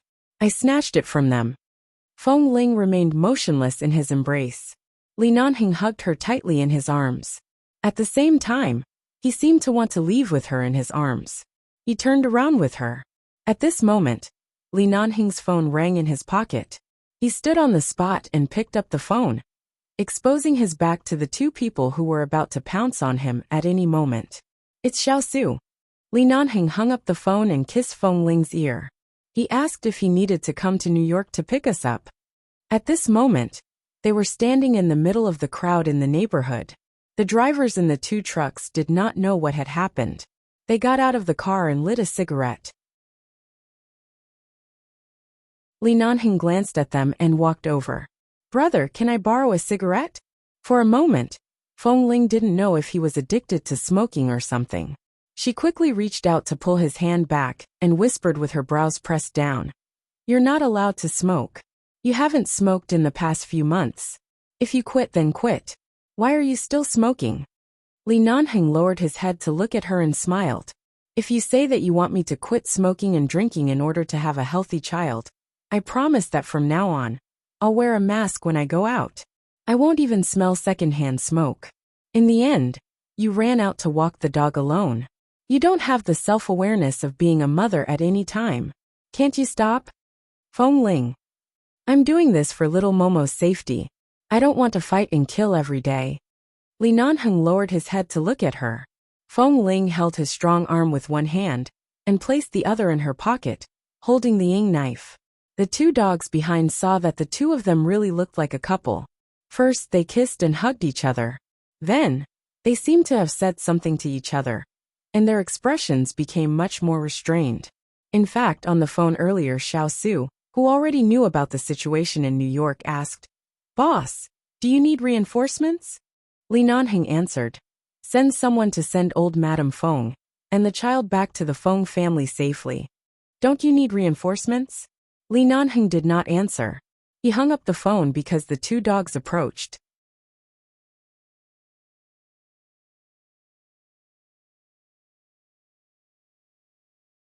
Chapter 1422. As he spoke, Li Nanheng cast his gaze into the distance, as if he had really quarreled with Feng Ling. The tall and thin man with the baseball bat couldn't hold it in any longer. Taking advantage of the few people walking back and forth near them, he approached in that direction again. Feng Ling faced Li Nanheng with her back to the two people behind her. She read the message from Li Nanheng's firm and good-looking chin and seemingly unmoved facial expression. They were coming. Just as Li Nanheng turned back to the driver and said with a smile that he wanted to borrow a cigarette, the tall and thin man had already swung the baseball bat at Feng Ling's back. The truck driver didn't realize what was going on. The lighter in his hand was suddenly snatched away by Li Nanheng, and then the lighter was thrown forward, rubbing against the baseball bat. With a bang sound, he held Feng Ling in his arms and pulled her into his arms. Before the man could react from the explosion, he turned around to the back of the truck and quickly took out the knife from Feng Ling's pocket. "Next time you encounter such a thing, remember to inform me immediately. If I didn't call you, were you going to settle it outside before going back?" Li Nanheng pressed Feng Ling firmly against the back of the truck, not letting her rush out. "If you want to beat someone up, just do it. Why are you talking so much nonsense?" Feng Ling glared at him and was about to rush over to finish him off.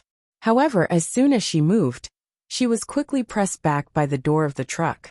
In the blink of an eye, she was in a stalemate with the man for half a second and understood what he meant.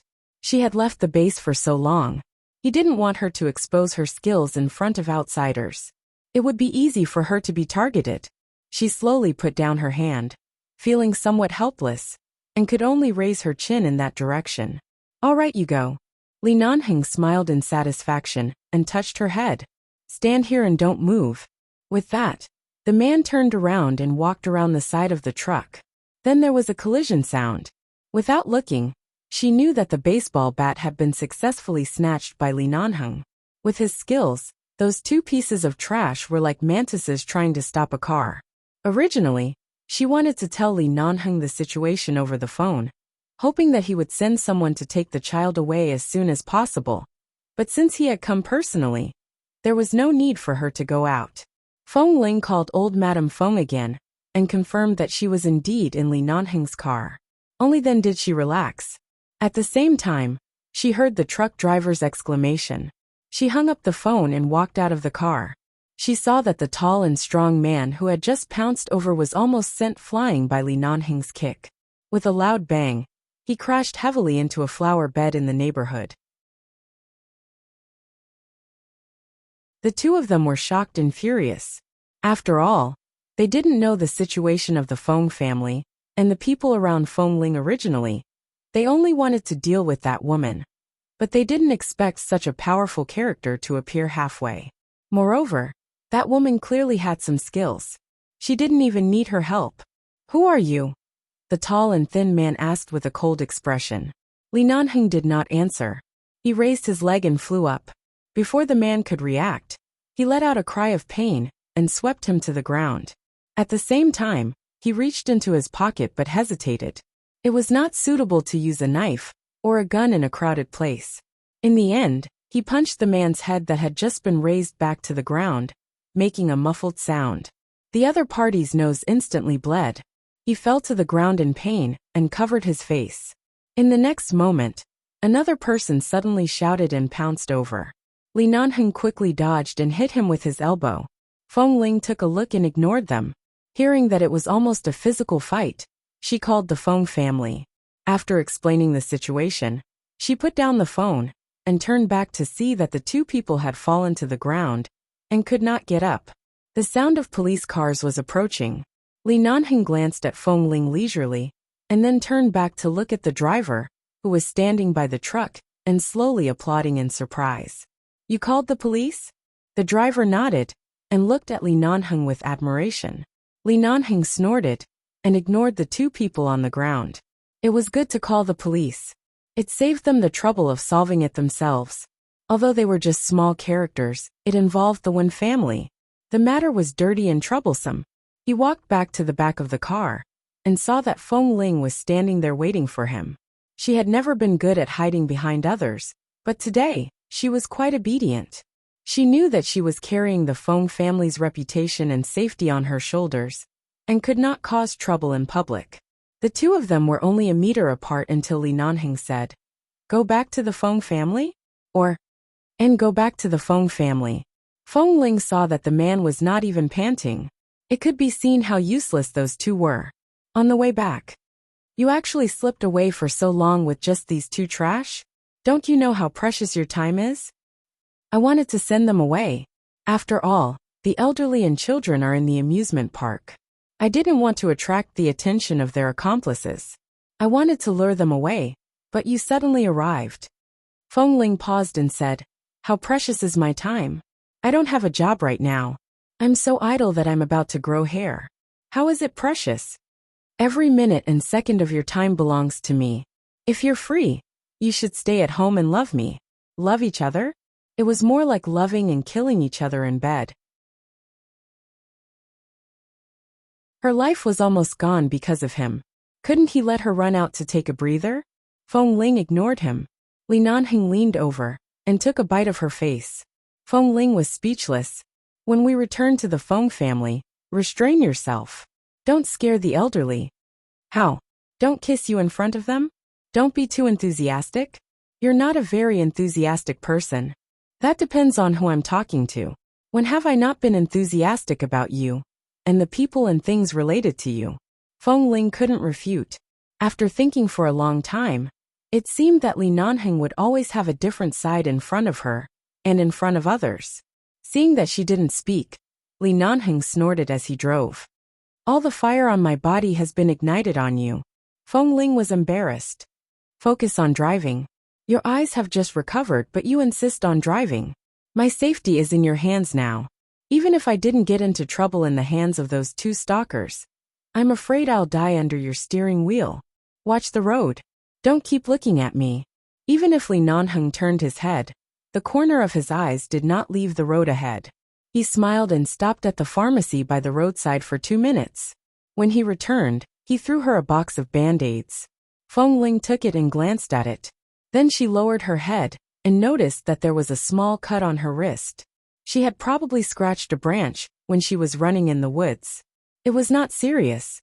It was a very small piece, but she still took it and stuck it on herself.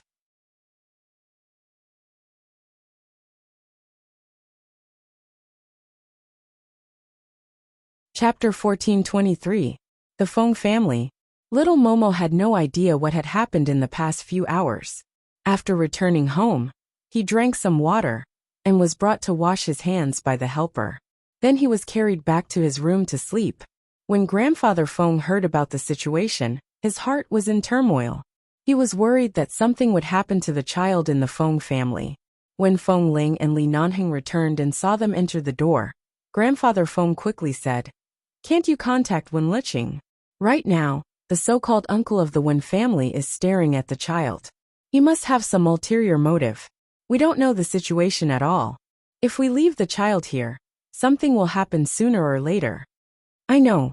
If it really doesn't work, I'll bring the child to Los Angeles or put him in 11 base. After all, Wen Liqing and Dr. Wen used to be related to 11 base. Those brothers will definitely take good care of little Momo. There's no safer place than there." Before Grandfather Feng could speak, Grandmother Feng's eyes reddened. It's indeed safe to send him there, but they're all men. How can they take care of the child? From her words, she knew that the old lady couldn't bear to part with the child. Even if he wasn't her great-grandson, she had personally taken care of him for so long. There's nothing wrong with a boy going to the base when he's young. I'll tell Feng to be gentle to the child. After all, Momo is indeed too young. Li Nanheng spoke up at the right time. We're all in Los Angeles. We'll take better care of the child. Grandmother Feng nodded and sighed. All right. Although I can't bear to, I was really scared today. If it weren't for you and Feng Ling, I don't know what would have happened. This child is so young. What if Then it's settled. Send him to the base in Los Angeles. We'll talk about the rest after we can contact the child's parents. Or, we can go back to Los Angeles to live, Grandfather Feng suddenly suggested. Feng Ling hadn't had the time to discuss this with them. She didn't expect the elder to take the initiative to return to Los Angeles. Feng Ling raised her eyes and turned to look at Li Nanheng. She saw a smile in Li Nanheng's eyes and was clearly very satisfied with the elder's suggestion. If the two elders of the Feng family also decided to return to Los Angeles with Feng Ling, the Feng and Li families would be able to contact each other often, and the elders would be able to hang out often. It would be very beneficial to their future love life. Grandmother Feng didn't seem to have thought of this. She was stunned for a moment before saying, "If we return to Los Angeles, Shook. The headquarters of the Feng Corporation is now in New York. Since Shook has taken over, let her stay in New York to develop at such a young age. In the future, if Feng Ling isn't busy, she can come back to help her occasionally. In addition, Shook's parents and family are also in Los Angeles. She will go back during the holidays. There's no problem." After speaking, Grandfather Feng turned his attention to Li Nanheng, who had been standing with Feng Ling since he entered the door. He looked at him seriously for a while and asked, "How have you been recently? Are your eyes healed?" Li Nanheng curved his lips and smiled politely at Grandfather Feng. "All right, thank you for your concern, Elder Feng." Looking at Li Nanheng, who was standing by Feng Ling's side, Elder Feng couldn't help but recall when the Feng family wanted Feng Mingzhu to marry him. At that time, Li Nanheng was definitely not as easy to talk to as he was now. Especially when it came to Feng Mingzhu, Li Nanheng had never been merciful or polite. At that time, when he arrived at the Feng family, it was as though there was something separating him from the Feng family. Just a faint glance from him made him shudder. But now that he had returned to the Feng family with Feng Ling, his brows were much gentler. He was no longer the arrogant Li Nanheng. Grandfather Feng nodded and smiled. It's good that you're fine. You and Feng Ling have come together step by step for so many years. Although her grandmother and I haven't witnessed much, we know that you're unyielding. You can distinguish between liking and disliking you two clearly. The elder did not directly point it out, but he vaguely mentioned Li Nanheng's lukewarm attitude toward the Feng family. The smile on Li Nanheng's lips did not fade. His tone was very light. The difference between people is too obvious. Of course, you should distinguish between liking and disliking. Feng Ling raised her brows and glanced at him. Li Nanheng did not look at her, but it did not mean that he did not receive her gaze. His words were full of meaning. Grandfather Feng understood. Although both of them were his granddaughters, Feng Mingzhu had done too much wrong. If she had only made a mistake because of her personality, as a family, they would have tolerated and forgiven her. However, she was so wrong that even her parents had died. After being controlled by the police for so many years, the two of them had never visited her. However, she was still a granddaughter, and it was inevitable that their hearts would be hurt. Thankfully, Feng Ling was outstanding enough. Although Bai Ge was a little indifferent and didn't know how to act coquettishly in front of the elders, she was a child that they could rest assured about. In the past few years, the two of them had felt much better. Grandma Feng didn't want to think about those things anymore. She stood up and said, "We can go back to Los Angeles, but we can't enter the base. We don't know what happened to little Momo inside. The base is officially controlled. It's true that we can't casually enter. Even a Feng can't let us in," Feng Ling said. "But we can pick up the child every week and let you accompany him for a day and a half. After that, we can send him back. There will always be someone watching him. Is that okay?" All right. That's fine. We can guarantee the child's safety and let us see him occasionally. That's fine." The old lady smiled. The matter was settled, and Feng Ling's heart was finally at ease. She was originally worried that the two elders would be sad and frightened. She and Li Nanheng stayed at the Feng family's home for dinner. That night, Feng Ling planned to return to the condo to stay, but the two elders mentioned that they were preparing to move back to Los Angeles in the next few days. There were still many things to discuss with them, so she stayed at the Feng family's home. The Feng family's residence in New York was also a villa. There were many guest rooms. There were few people in the family, and there were many empty rooms. Li Nanheng could stay in any one of them for a night. Originally, Feng Ling thought that he would restrain himself on account that this was the Feng family. Who knew that when she came out of her room after taking a shower, she saw the man sitting on her bed. She turned to look at the closed bedroom door, and then at the man sitting by the bed calmly. "How did you come in?" "I'm right next door. The balcony is close." The man raised his chin toward the balcony outside the window and raised his brows.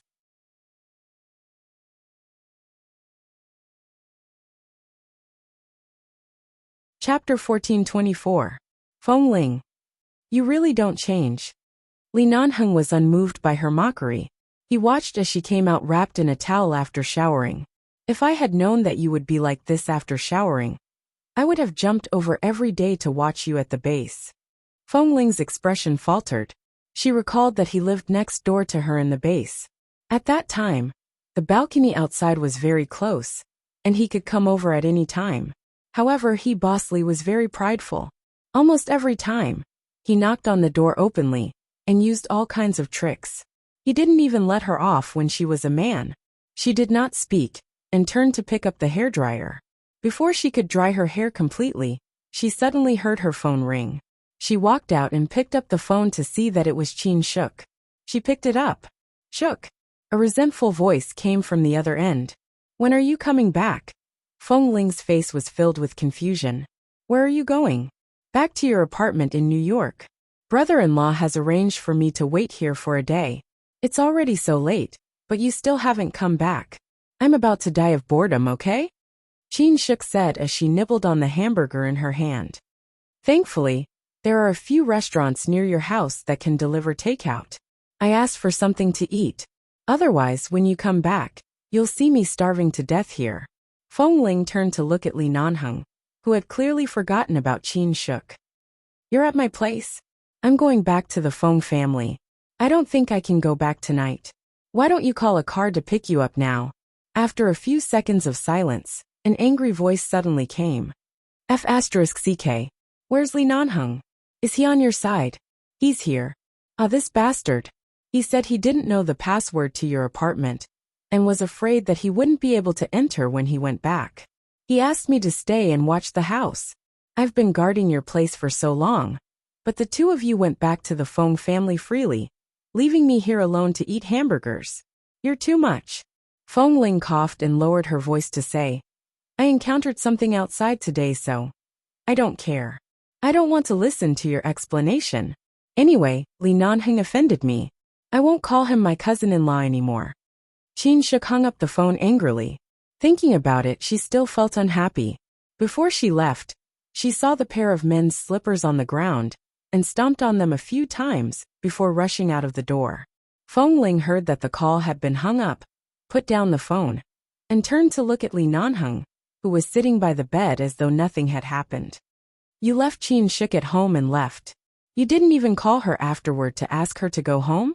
Li Nanheng glanced at her, his attitude sincere and serious, without the slightest hint of remorse. Oh, she's still here? I don't have her number. Feng Ling. She was so angry that her temples were throbbing. This man was always irresponsible and unreliable to others. Feng Ling knew that Qin Shuk was probably angry right now. Based on her understanding of her, it would be at least 48 hours before she wanted to talk to them again. She lowered her head and held her phone, seriously sending a message to Qin Shuk to apologize. As she was sending the message, she suddenly felt a warm breeze on her hair that had not been completely dried. She turned her head and saw that Li Nanheng had gone to the bathroom to take out the hairdryer and was drying her hair. She glanced back at him. It's useless to coax me now. Qin Shuk is angry. And what did she say? Li Nanheng didn't think much of it. He gently lifted her hair with his hand. He had never done such a thing before and didn't know how to blow it, but he still tried his best to keep the hairdryer at a certain distance from her hair and slowly blew it. She said she will never call you cousin-in-law again. Oh, she can call me whatever she wants. Anyway, the position of cousin-in-law belongs to me. Feng Ling didn't know whether to laugh or cry. After sending the message, she turned around and snatched the hairdryer back. I'll blow it myself. Go back to the guest room to sleep. Li Nanheng had no intention of leaving. The guest room is too cold. It's summer now. Oh, then it's too hot. There's no air conditioning. How can there be no air conditioning? I sat on your bed for a while. It's quite soft. I should be able to sleep as soon as I touch the bed. I promise I'll only hug you to sleep. I definitely won't do anything to you in the Feng family, the man said confidently. It would be strange if she believed him. Feng Ling glared at him. You also know that this is the Feng family? My grandparents are already so old. They're not old people who can see through everything. If they find out that you're sleeping here, it's hard to say if they won't be angry. Hurry back to your guest room. I've been tormented by you for 2 to 3 days. Can't you let me sleep alone for a night? Knock knock. At this moment, there was a sudden knock on the door. Feng Ling paused and glared at Li Nanheng, indicating for him to quickly jump back from where he came from and tell him to quickly go next door. However, the man only took the hairdryer from her hand and turned to take it back to the bathroom. He had no intention of hiding at all. Feng Ling wanted to scold him, but the man had already gone to the bathroom. She couldn't call him now, or he would definitely hear her outside. She could only walk to the door and open it halfway. She saw the old lady standing outside. Grandma, when are you and Nanheng leaving for Los Angeles? The old lady saw that the door was only half open. Even though she couldn't see anything, she didn't push the door open. Instead, she stood outside the door and asked with a smile. In the next 2 days.